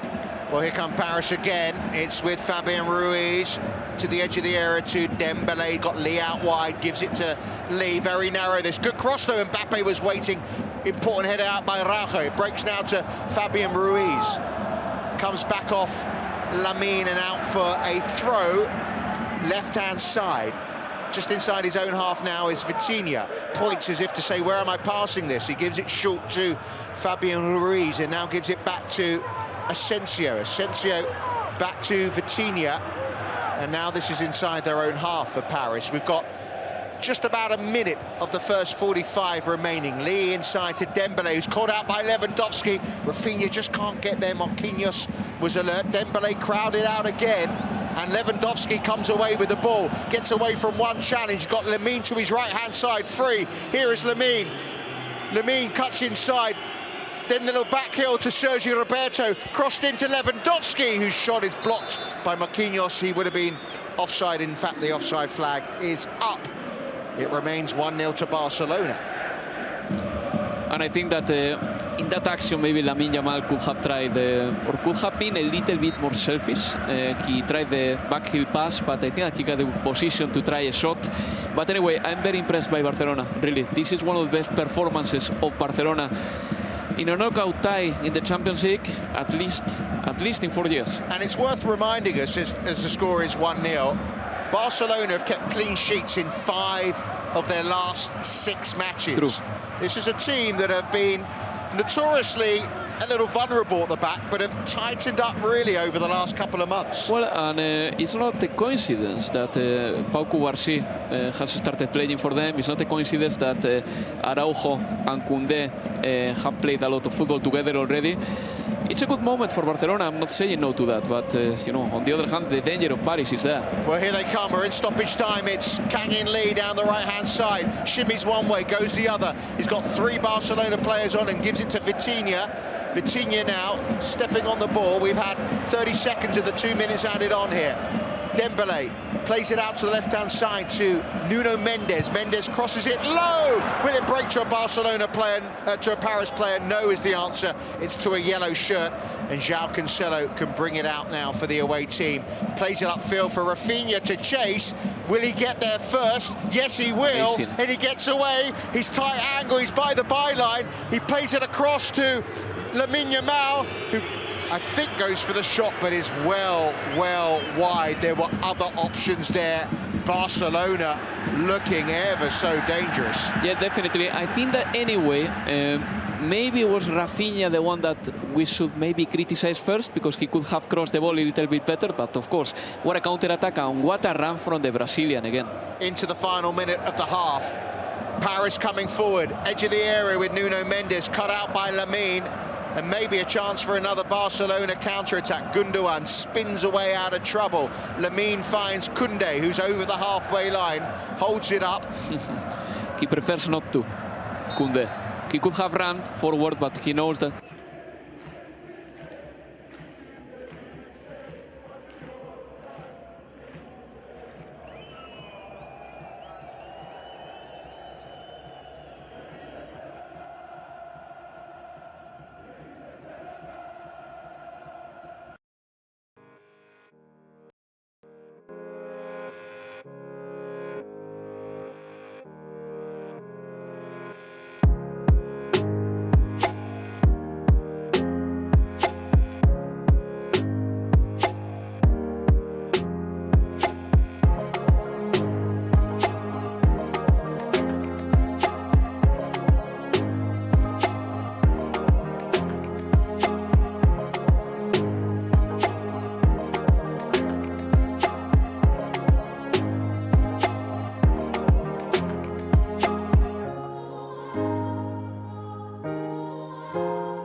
bit of pace. Well, I think Bruno has been really ambitious in this game, and one of the nicest dribbles we have watched in the first half, having his. Let's see what Barcola's introduction onto the pitch means for Dembélé and Mbappe. I believe that Mbappe is going to stay on the left, but probably Ousmane Dembélé is going to play more in the center, as he did play against Real Sociedad. But that's the way they're lined up right now, as we're looking down on the pitch. It's looking like that, and against Real Sociedad it worked wonders for Paris. Dembélé was one of the main providers of Kylian Mbappe on that game, from the middle, from the position of the number 10. Nuno Mendes down the left-hand side, heads it back to Lucas Berardo, just shifts it with a little flick inside himself to find his fellow centre-half, the other Lucas. And now it's with Vitinha in the centre. Mendes down the left-hand side, finds Mbappe, who's being marshalled by his fellow Frenchman, Koundé. Vitinha skips away from the challenge of Sergio Roberto. Paris have got numbers forward here. He goes alone, and it's a decent strike, but it was always going high and wide. He puts his hand up to apologise. It's one of those, though, where if you find the corner, yeah. There's no apology required. No. And why shouldn't he try, considering that, you know, every teammate of his was well marked, and he did a terrific ball control at the beginning just to start that run, and I think that Vitinha did what he had to do in that situation. Well, they started quickly in the first half, they started quickly again in the second half, Paris. They're coming forward again. It's not the best of touches, though, by Lee, but Paris get it back. Marquinhos gets his foot in. Ruiz tains it out to the left-hand side. Dembele, edge of the area. He's got Mbappe up with him. Gives it to Mbappe, who gets there first. Away by Araujo. Breaks to Dembele. Shapes one way, goes the other. Left-footed, right into the back of the net. Ousmane Dembele, against his old team, has equalised in this UEFA Champions League quarter-final right at the start of this second half. Paris Saint-Germain 1, Barcelona 1. What an incredible goal from Ousmane Dembele, a player who has admitted many times that he doesn't know whether he's better with the left foot or the right foot. Well, he has scored the beauty with the left, which is supposed to be not the best one, but still incredible, because first of all, Luis Enrique changed his position. He starts as a number 10 in the second half. He gave a ball to Kylian Mbappe. What an acceleration by Mbappe, by the way, to make sure that the ball didn't go out. It was no goal kick. Instead, the ball came back to Dembele, and he did that terrific dribble over Frenkie de Jong after a good feint, and then he smashed the ball into the net. A terrific goal, really. It's 1-1, and the game is open again. Yeah, I think that Ter Stegen might have even got his fingers to this. If I got my fingers to that, I think my fingers would be in pieces. That was hit with such venom from Dembele.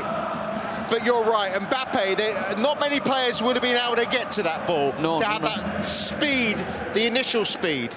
You know, people can run that fast when they've got a build-up of speed, but to just get off the blocks that fast was brilliant, and then got the ball across.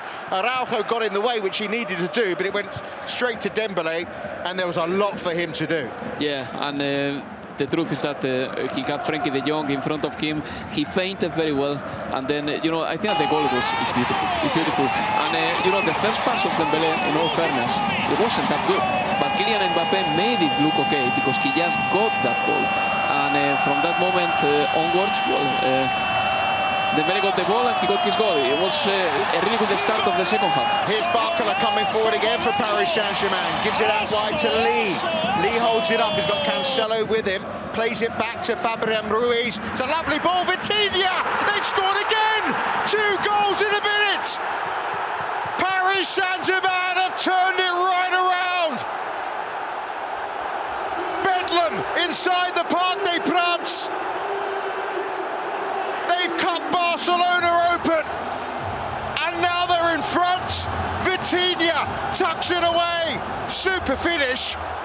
Paris Saint-Germain 2, Barcelona 1. Well, and this is something that has happened repeatedly to Barcelona in the Champions League over the last 4 or 5 years. When they lose a little bit of control in the games, they get punished. And here, in only 5 minutes, Paris has scored 2 goals. What a pass from Fabian Ruiz, by the way.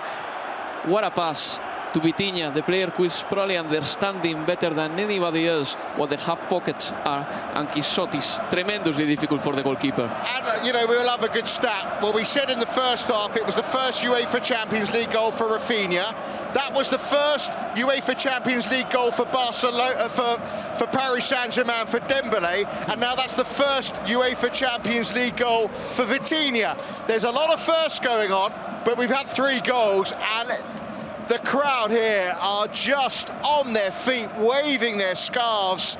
They are loving it. Why wouldn't you? Quarter-final of the UEFA Champions League, and you've just scored 2 goals in a minute. Yes, of course, and probably Barcelona will have to deal with their emotions now, because it's very easy to get knocked out mentally when this happens to you. And Andreas Christensen has just been summoned to come forward. It's played forward by Barcelona, breaks to the edge of the area to Rafinha. Lewandowski out to the right-hand side now, crossed in by Lamine Yamal, and Lewandowski, who you'd expect to put that away, is almost headed it towards the corner flag. That's unreal. I think that he lost a little bit the notion of where he was, because otherwise I cannot understand why a player of his experience, you said that before, over 500 goals in his career, had it so badly, but anyway. Brilliant turn away from trouble from Sergio Roberto, plays it out to the left-hand side. It's João Cancelo, edge of the penalty area, crosses it right-footed, that should go out of play. And we can all breathe, 2-1 Paris. And if you thought tonight couldn't live up to last night, well, think again. Astonishing from Paris Saint-Germain. How's the second half begun, John Bradley, between Atletico and Dortmund? Yeah, much better for Borussia Dortmund. They're starting to cause problems, although there's a vulnerability. There's another sweeping forward move here as the ball is with Molina, who shoots for goal. It's saved once again by the goalkeeper, Gregor Kobel, who's made a number of really good stops, but you just have to blink once and Atletico are going forward again. Dortmund at the other end have had a couple of efforts at goal in the second half so far. 7.5 minutes of it have gone so far, but you know that the next goal needs to be scored by Borussia Dortmund. They know that, they're pushing for it. Still 2-0 though. So 5 goals tonight, 10 last night. Yeah, the quarterfinals are quite good in this season's Champions League. We hope you're enjoying it on Matchday Live. Keep your messages coming in using the hashtag MatchdayLive. Here come Paris again. It's Lucas Hernandez who'd gone right upfield there, wants it back again as well. He fancies himself in midfield right there, does the French international, but they got it back in their own half, Paris. Listen to the noise. They're enjoying this, the Paris fans, so they should. What a fabulous game of football it is, and don't rule out Barcelona getting back in this. Mbappe chests it down the right-hand side. Really good work by Lamine, gets away from one, gets away from two, can't get away from the third though. That was Lucas Beraldo who came across. It's in the corner flag here. Beraldo, it's gone out for a throw, level with a penalty area right-hand side. Yeah, but it was good by Lamine Yamal progressing despite having some hurdles in front of him. And Beraldo, I mean, no wonder why Rival Junior called him in the Brazil list, because he's a good defender, he's clever, he understands when he has to go for the tackle, which is very important, to time your tackle, especially at this level. Rafinha trying to cushion a pass off, only finds a Paris shot. They could be away again here. Barcola now, up towards the edge of the penalty area. Bradley Barcola, off the crossbar. I think off via the fingertips of Marc-Andre ter Stegen. So close to number 3. Yeah, and one thing that we are seeing in this second half is that the transitions in the first half were for Barcelona. The transitions in the second half, the counter-attacks, are for Paris. So something has changed in the script of the game, that's for sure. You can understand why Xavi was getting Christensen warmed up, because I think they need a stopper in the middle. 100%, it's for that reason, for sure. Off the bar by Barcola. It was via the fingertips of the German international goalkeeper ter Stegen. Corner taken short, comes off Rafinha, who they're complaining wasn't back the 10 yards, but it'll be another corner for Paris. The thing is, if Christensen comes in, you know, all the midfielders are having a very decent game. I mean, I wouldn't know who Xavi will remove, or if he will remove a striker. That's a sacrifice that he might do as well. Yeah, they're 2-1. They're very much in this game. Here's Barcola, 3-1. Things look a little dicey. It should be goalkeeper's ball this time for ter Stegen. He does get there as the 1-2 doesn't quite come off. But Barcola has made a difference, that's for sure. Oh, yeah. I would say that in the Champions League, he's been really good this season. He's a player that accelerates a lot with a longer stride. Sometimes he looks like he doesn't move fast, but he leaves you behind and you don't know why very well.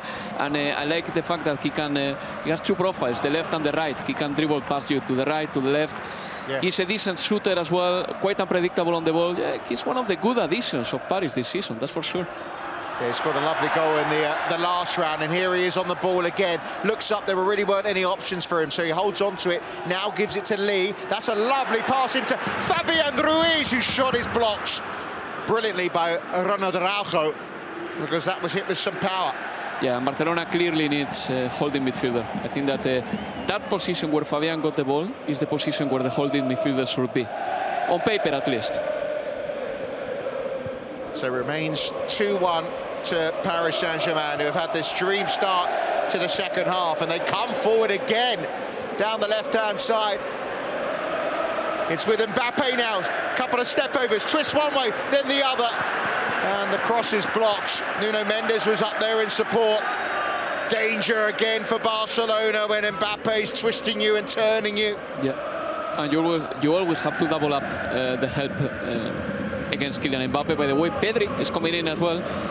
I cross my fingers because Pedri has had so many injuries lately that we want him not to pick another one. He's been very unlikely with the muscular injuries over the past 3 or 4 years, couple of years. Yeah, Pedri's going to come on, but here they come again. Lee with the cross, just eludes Marquinhos. Wasn't far away from finding the captain. And Paris are looking so dangerous. Yeah, with a good cross this time. Well, a bit of a strong cross, I have to say, but the position was good for Canning Lee to send the ball there. Barcelona is suffering right now. Let's see what the substitutions can bring to this team. Yeah, they got it clear up towards the halfway line. Lewandowski, lovely control. Then he just has to backheel it because he had no one supporting him.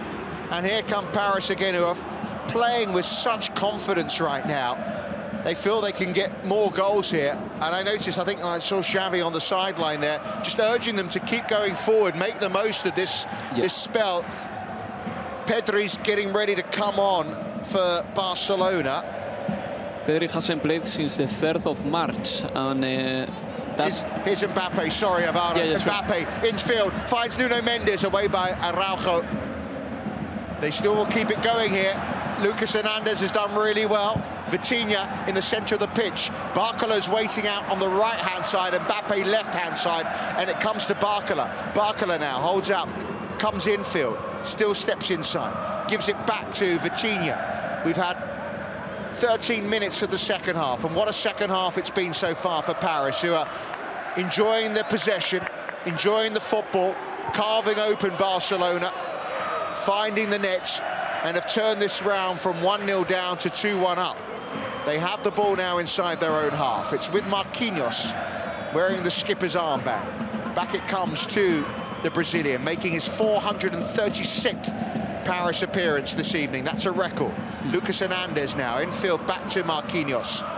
Plays it forward, Fabian Ruiz. Lots of space here for Vitinha. He could go left, he could go right, goes right to Barcola, now with Lee. Lee jigs one way, goes down under the challenge in the area. Referee waves away the appeals. And now João Cancelo plays it infield, dangerous ball, and then Sergio Roberto is fouled by Fabian Ruiz. 2-1 Paris. Let's see if there was something worth punishing in that action. I don't think so. Canning Lee just fell.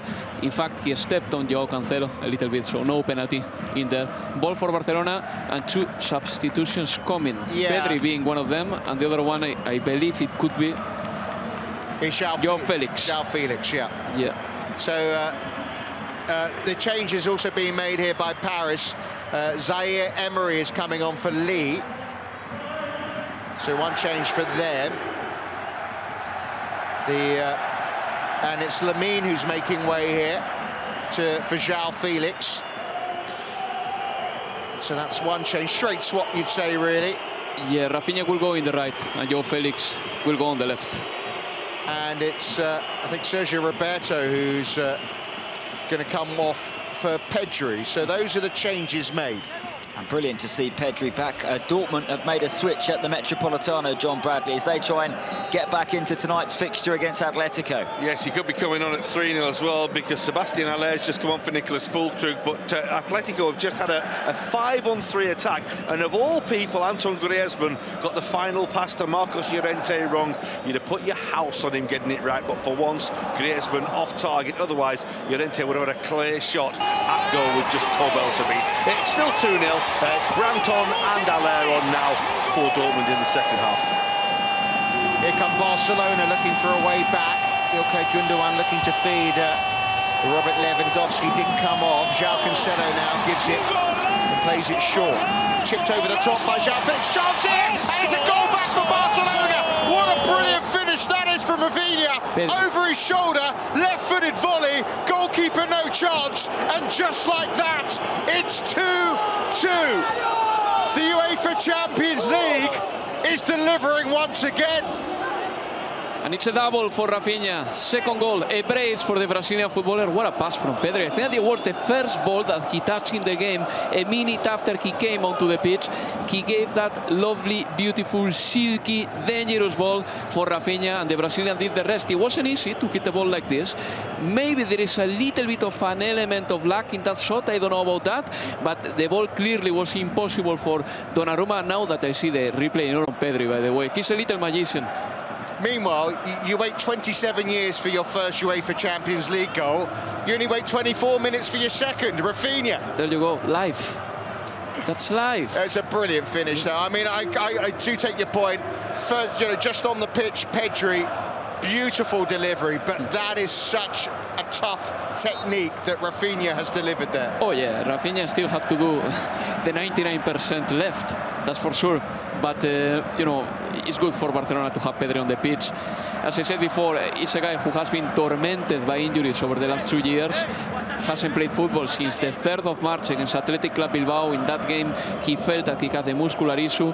Barcelona hasn't rushed him, and, he's back on the pitch, so it's good for Barcelona for sure, because Pedri guarantees the possession and gives that deadly pass that no one else can give at Barcelona. And, Xavi makes the changes. It's fair to say they work pretty quickly. Yeah. But here comes...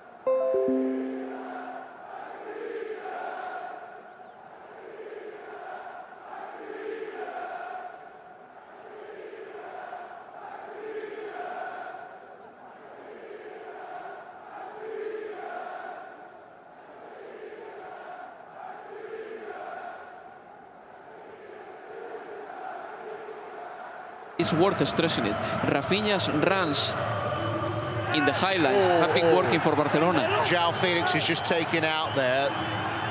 Vitinha's been spoken to. In fact, he's going to get a yellow card for that challenge. Not surprised, actually. No, me neither.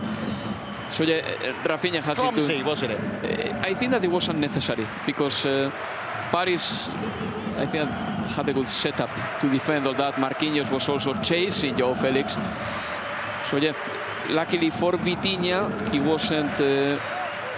he didn't have a booking, so he's not gonna miss the next game.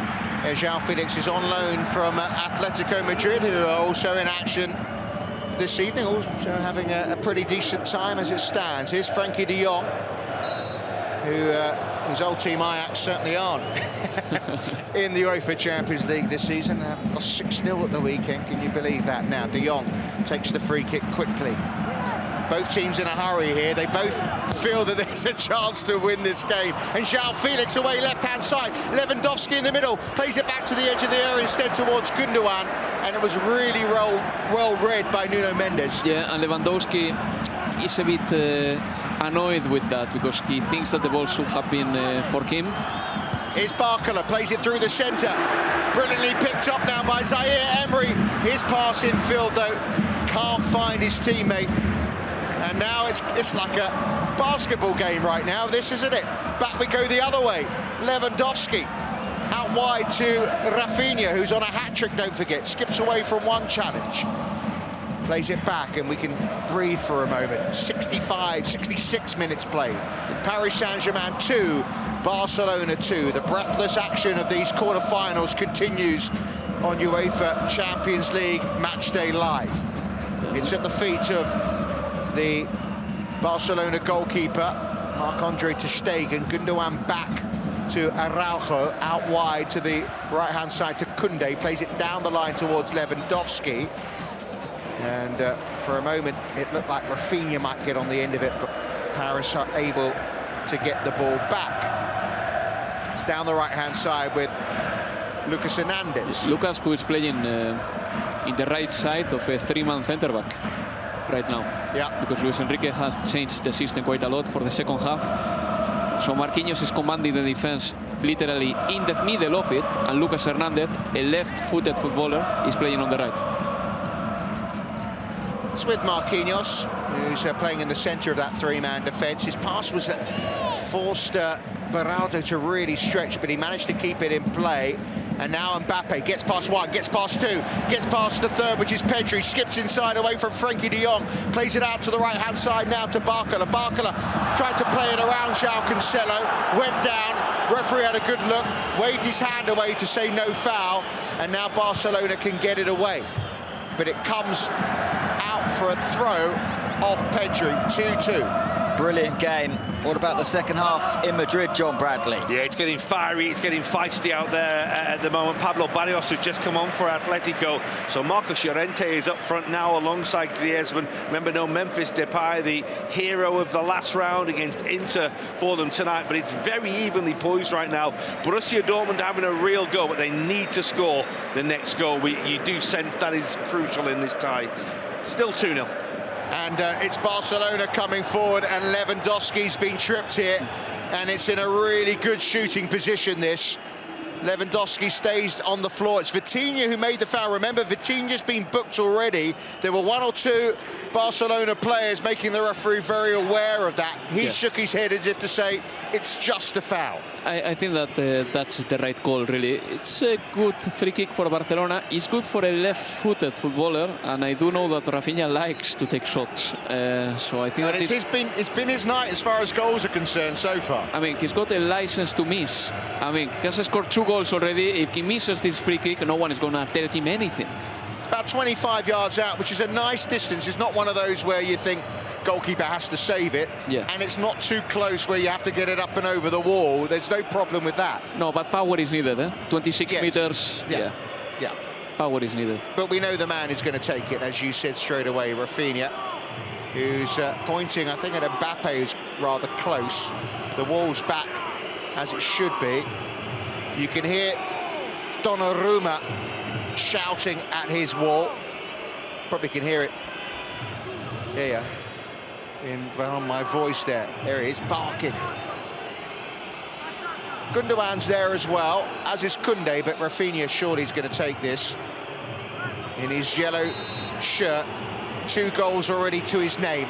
Rafinha, left-footed, strikes it, and it's saved by Donnarumma, who dived to his left-hand side. Good save. At some point I thought that Donnarumma was going to deflect it or clear it, but no, he managed to grab the ball. And Rafinha took a good shot, just avoiding the wall, but you know, I think Donnarumma was perfectly placed in the right position.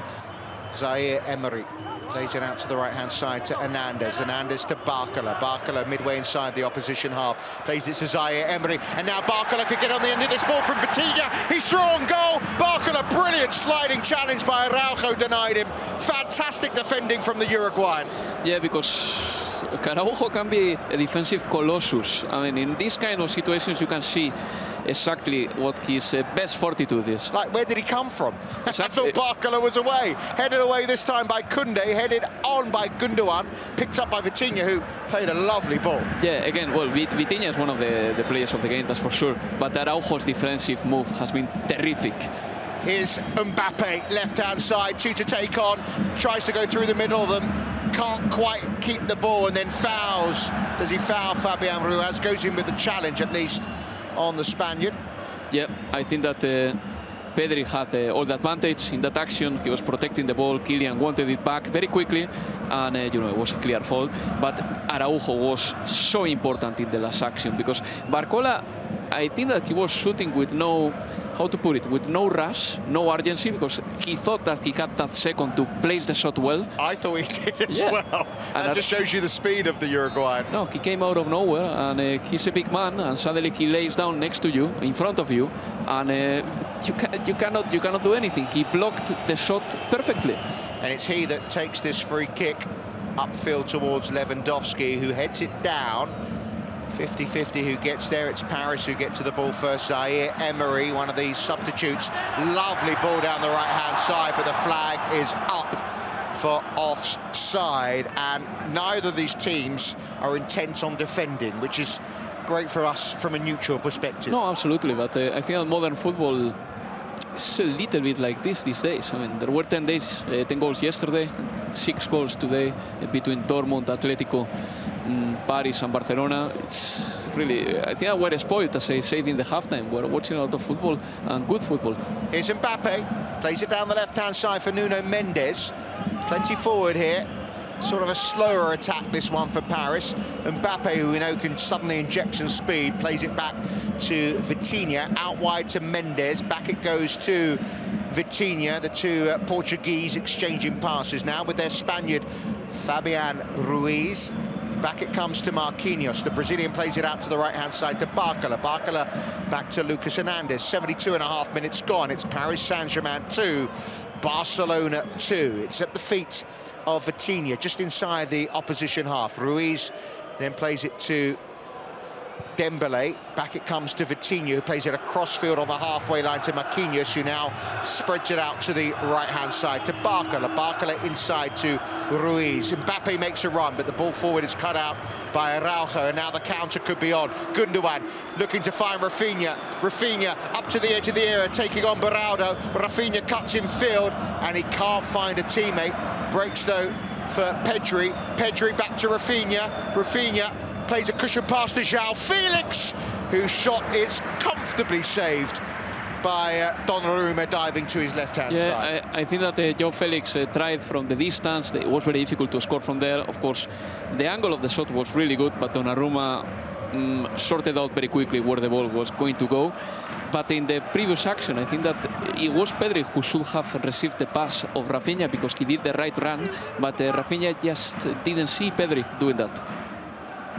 Here come Paris, who, you know, when they scored those 2 goals in a minute and they were coming forward time and time again, you thought, look, odds on to get a third. Now they're at 2-2, but here they come forward again. Dembele to Kylian Mbappe. Now Fabian Ruiz, who miscontrols. Gundogan almost nipped in, but Vitinha has. Vitinha into Dembele! Off the post! Off the post by Ousmane Dembele, who came so close to giving Paris the lead again. I think Vitinha is probably the best player of Paris tonight, really. I mean, he's been terrific. He's in the pockets, in between the lines, giving the right passes. And here Ousmane Dembele did everything to score. I mean, the shot was very well placed with the right foot. And luckily for Barcelona, that didn't happen. Barcelona, who are going to bring in Ferran Torres, El Tiburón, the shark, as he calls himself. The shark is coming off. Frenkie de Jong is coming off for Andreas Christensen as well. So another 2 changes here for Barcelona. We expected to see the Dane emerge at some point, and it's Rafinha who's coming off for Ferran. Yeah, maybe it's a matter of tiredness in this case. Ferran Torres is a footballer who can offer the same levels of physical.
And they have scored this goal that can be crucial in the tie, with Christensen being more clever than anybody else, just going to the right place.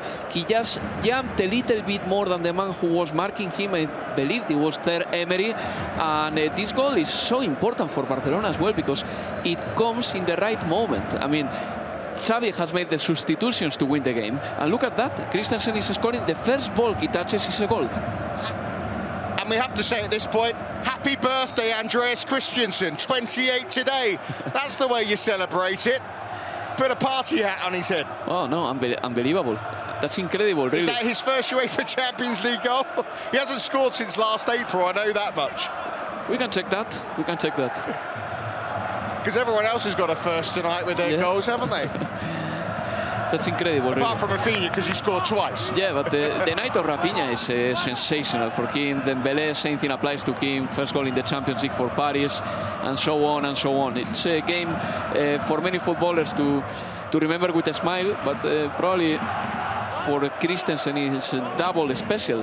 And the goal is very good as well. We have seen Barcelona just creating trouble to Paris with those crosses. The aerial power of Barcelona with Lewandowski and Christensen right now is good, is strong. Lewandowski almost scored in the first half, just heading the ball. And this time, Christensen just did it. It's his first Barcelona Champions League goal. So it is a first of sorts. It is his second in his career.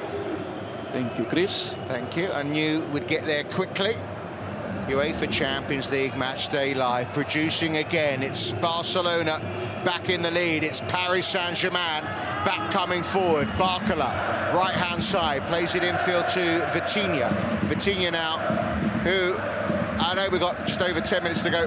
Just about my standout man, even though Rafinha has scored twice. Mendes back in field. Mbappe picks it up. Vitinha now, right-hand side to Barcola. Barcola looks up for options. Mbappe has it. Mbappe crowded out by three players. Cushions a pass to Ruiz. And it's cut out by Barcelona, who'll look to break. Gundogan, what a player. Spinning, holds it up. Unbelievable what Gundogan has just done. I mean, just doing a couple of pirouettes just to avoid the pressure from two footballers who really were going at it to take the ball away from him. Incredible, really.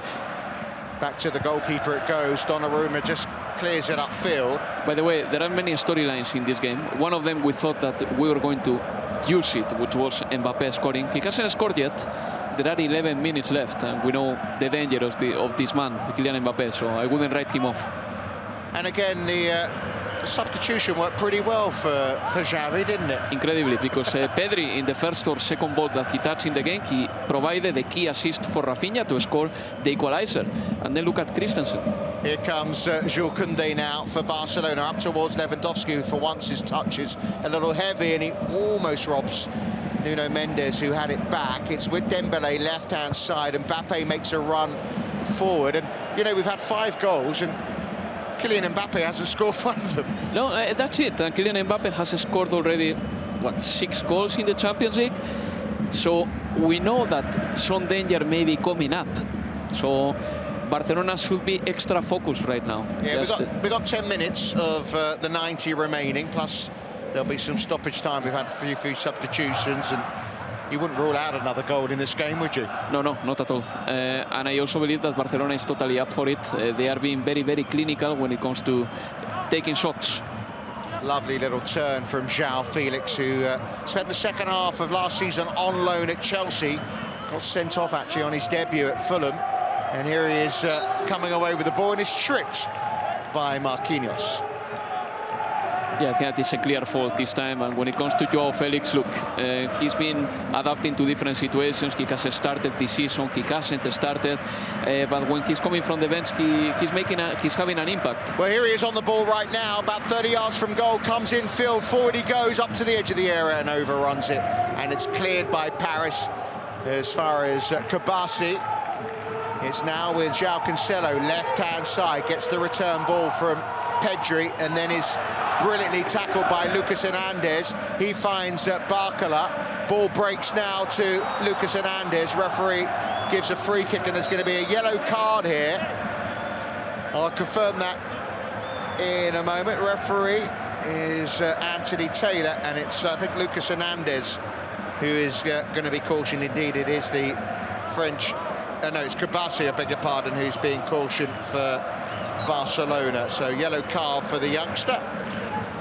Anyone who should be getting cards today is Andreas Christensen, as it's his birthday, but he got a goal instead. And we know that Kabasi is not missing the next game. No. 3-2 Barcelona lead inside the Parc des Princes in what has been a breathless match between two of Europe's heavyweights here. Barcola right-hand side, lovely pass. Zaire Emery, not too many options for him.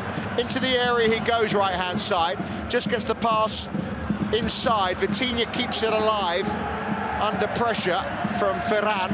Now the left-hand edge of the area to Mbappe. Space for Fabian Ruiz. Shot is blocked by Pedri. Breaks to Vitinha. Vitinha now gives it infield to Lucas Hernandez. Back to Vitinha. He plays it back to Marquinhos. Plays it to the left-hand side to Beraldo. Over to the left-hand side further, it goes to Nuno Mendes.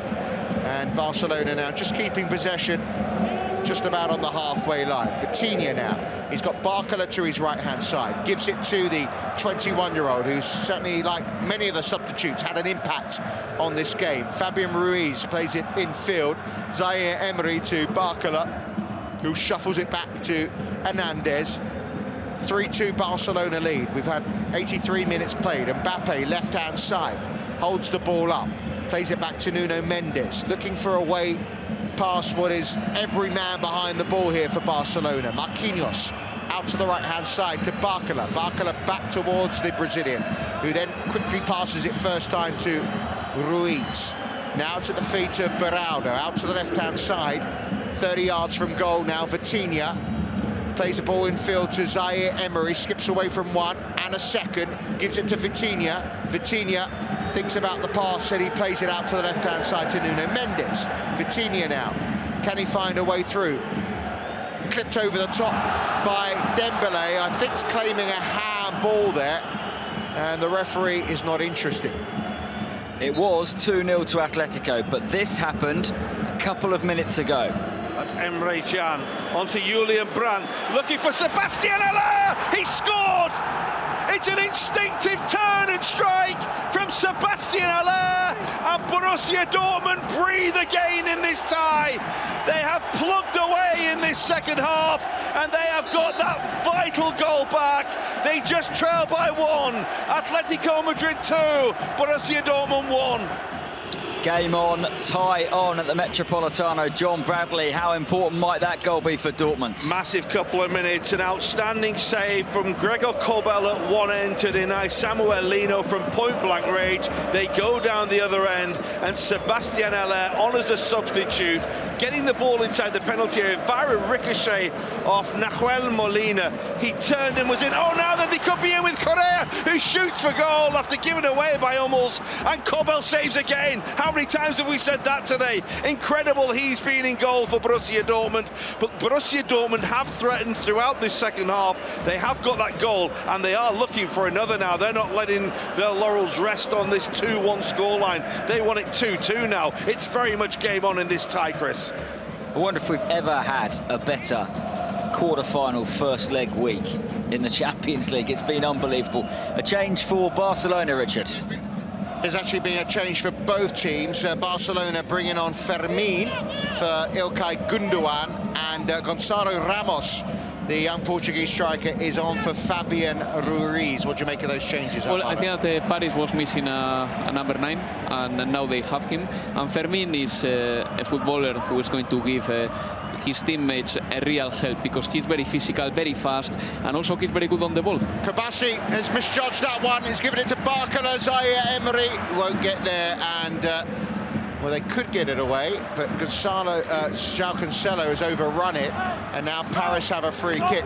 Yeah, I love watching Fermin as well. Lovely footballer, another youngster who's come through the Masia Academy. Barcola clears it, crosses it, breaks his way to Dembele, cuts inside on his right foot, and Mbappe threw himself at it, couldn't stretch enough to get on the end of it. Not sure if that was a shot or a cross from Dembele. I think that at the end, I end up thinking that it was a cross more than a shot, but you know, whatever it was, it's clear that Kylian Mbappe wasn't too far from connecting a header, And back to Fermin. I have to say that Cubarsí, Lamal, both have been considered and are considered those two players who are generational talents. With Fermin, it's been a long process. He was on loan in the 3rd division of Spanish football. He had to work a lot to be here, and he's 20 years old now, and he's playing football really well. He's been one of the best tools of Barcelona coming from the bench this season, and whenever Xavi has given him a chance to start, he has taken it. He has used it very well. Yeah, scored in the Champions League in the 2nd leg against Napoli. Yeah. 3 league goals as well for him. That's brilliant from Zaire Emery, who is then brought down in the middle by Christensen, who is going to get a card on his birthday, but maybe not the one he wanted, a yellow one.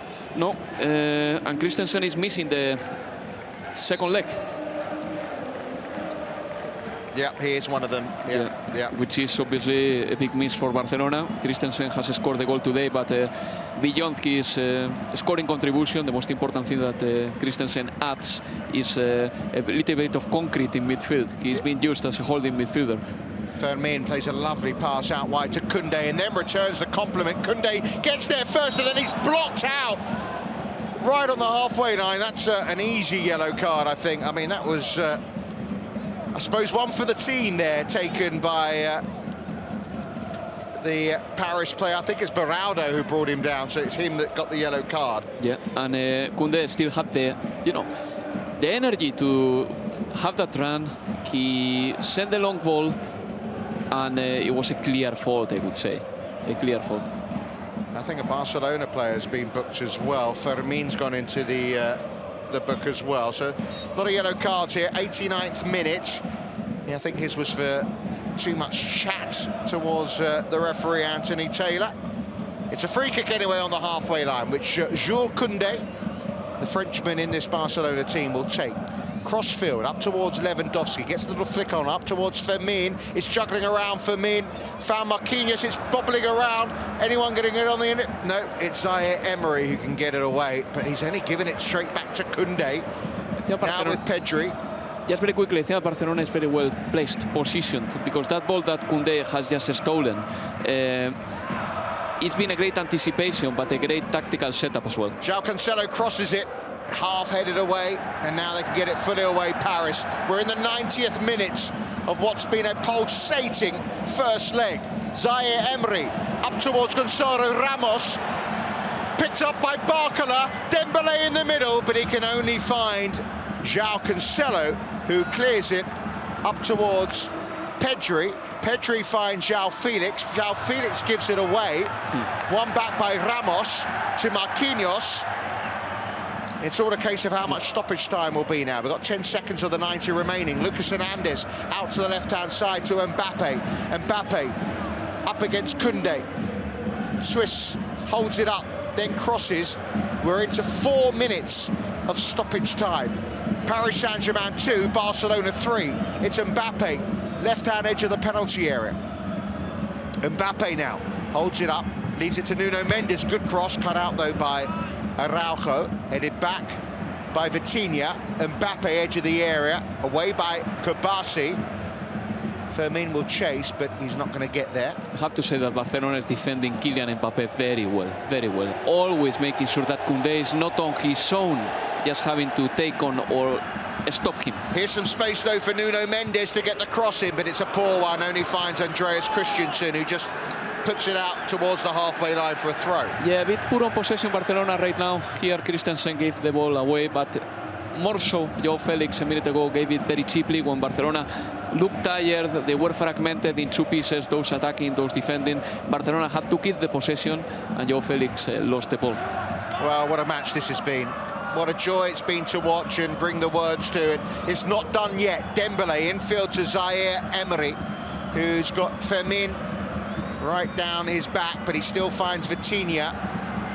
Barcola has switched to the left-hand side, picks it up now, goes outside of Fermin, crosses it, comes off the heels of Koundé. Christensen thought about sliding in, remembered he was on a yellow card, so decided to stop halfway through that challenge. He remembered that very well. Up to the edge of the area now, Dembélé chips it up, goalkeeper should get there first. There's some shouts from the home fans for a push by Araujo. I'm sure VAR will look at it, but I didn't see much in that. No, me neither. I think Gonzalo Ramos did the right thing, just chasing that ball, fighting for it. But the truth is that the pass from Dembélé was far too strong, so he went to Marc-André ter Stegen. So Emery just wins the ball back on the halfway line. Dembélé infield, chance maybe for Mbappe, deflected just wide of the goal, just past the right-hand post of that goal, so close to the equaliser. Yeah, good chance for Kylian Mbappe. I think he could have passed the ball for Barcola, but if you are Kylian Mbappe, you have a tremendous belief in yourself, so I understand why he did it. It is a corner, though, which Paris take, but it's straight into the arms of the Barcelona goalkeeper, Marc-André ter Stegen, and the German just falls to the ground to eat up a few seconds. It came off Araujo. It's one of those that I suppose could have deflected anywhere. No, absolutely, but I have to remark that the blocks of Barcelona today have been really good, because this one from Araujo has been terrific. Well, here's a chance. Down the right-hand side is Fermin. Forward he comes, plays a nice ball, cushioned past to Lewandowski, whose touch wasn't the best, skips away though from Nuno Mendes. Back it comes for Fermin. Is there another late twist here? No, his cross is too heavy. And then it's a chase for the loose ball. A chase that seemed to be won by Pedri, but it's at the expense of a throw right by their own corner flag for Paris. We are in the final minutes of stoppage time. Given away by Paris to Lewandowski. You don't want to do that. Lewandowski looking for an option. There wasn't really one for him. Now he passes it to Koundé. Back to Lewandowski. Back it comes to him from Fermin. Lewandowski's got João Felix to his left. Fantastic from Lewandowski. Here's Pedri now, 35 yards from goal, out to the right-hand side. We've got seconds remaining of this first leg, and I think Barcelona are sticking. Yes, 15 seconds left. Barcelona has a possession. I think Lewandowski was terrific keeping the ball, just showing why he's the most experienced player in the squad. João Felix made a run, and it was picked out by ter Stegen. Referee's got his whistle in his mouth, and what a match that has been. And the good news is there's another 90 minutes or maybe more to come in a 6 days' time in Spain. A match that swung one way and then the other. 1-0 to Barcelona at half-time.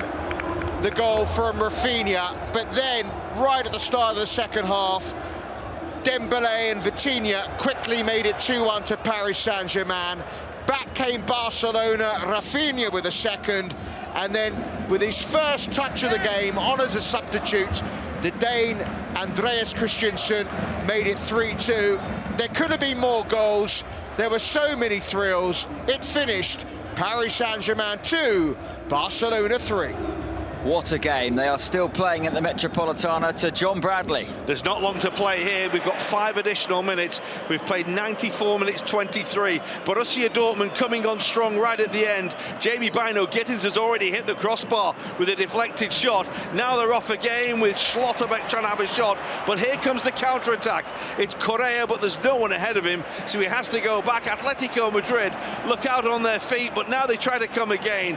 Hummels with the challenge. Is there time for one last stand from Borussia Dortmund, who have come on so well in this second half? They've got that goal for Sebastian Haller. They could have had another as well when Bino Gittins hit the bar. Marco Reus has also gone close. And now as we enter time added on, at the end of time added on, they're off looking for an equalising goal. But a really good read by Pablo Barrios. It's won back by Salios Chan. Here's Marco Reus again. Ball played into the penalty area, but there's so many red and white striped jerseys in the way. Here's Hummels now, up to the corner of the penalty area. Julian Rierson with the cross. It's Brandt with the header. He's hit the stanchion, the corner of the frame of the goal. And he puts his hands on his head and he looks to the stars above the Metropolitano. So close. It's the last touch of the game, is it? As the Atletico players sink to their knees. They survive the most dramatic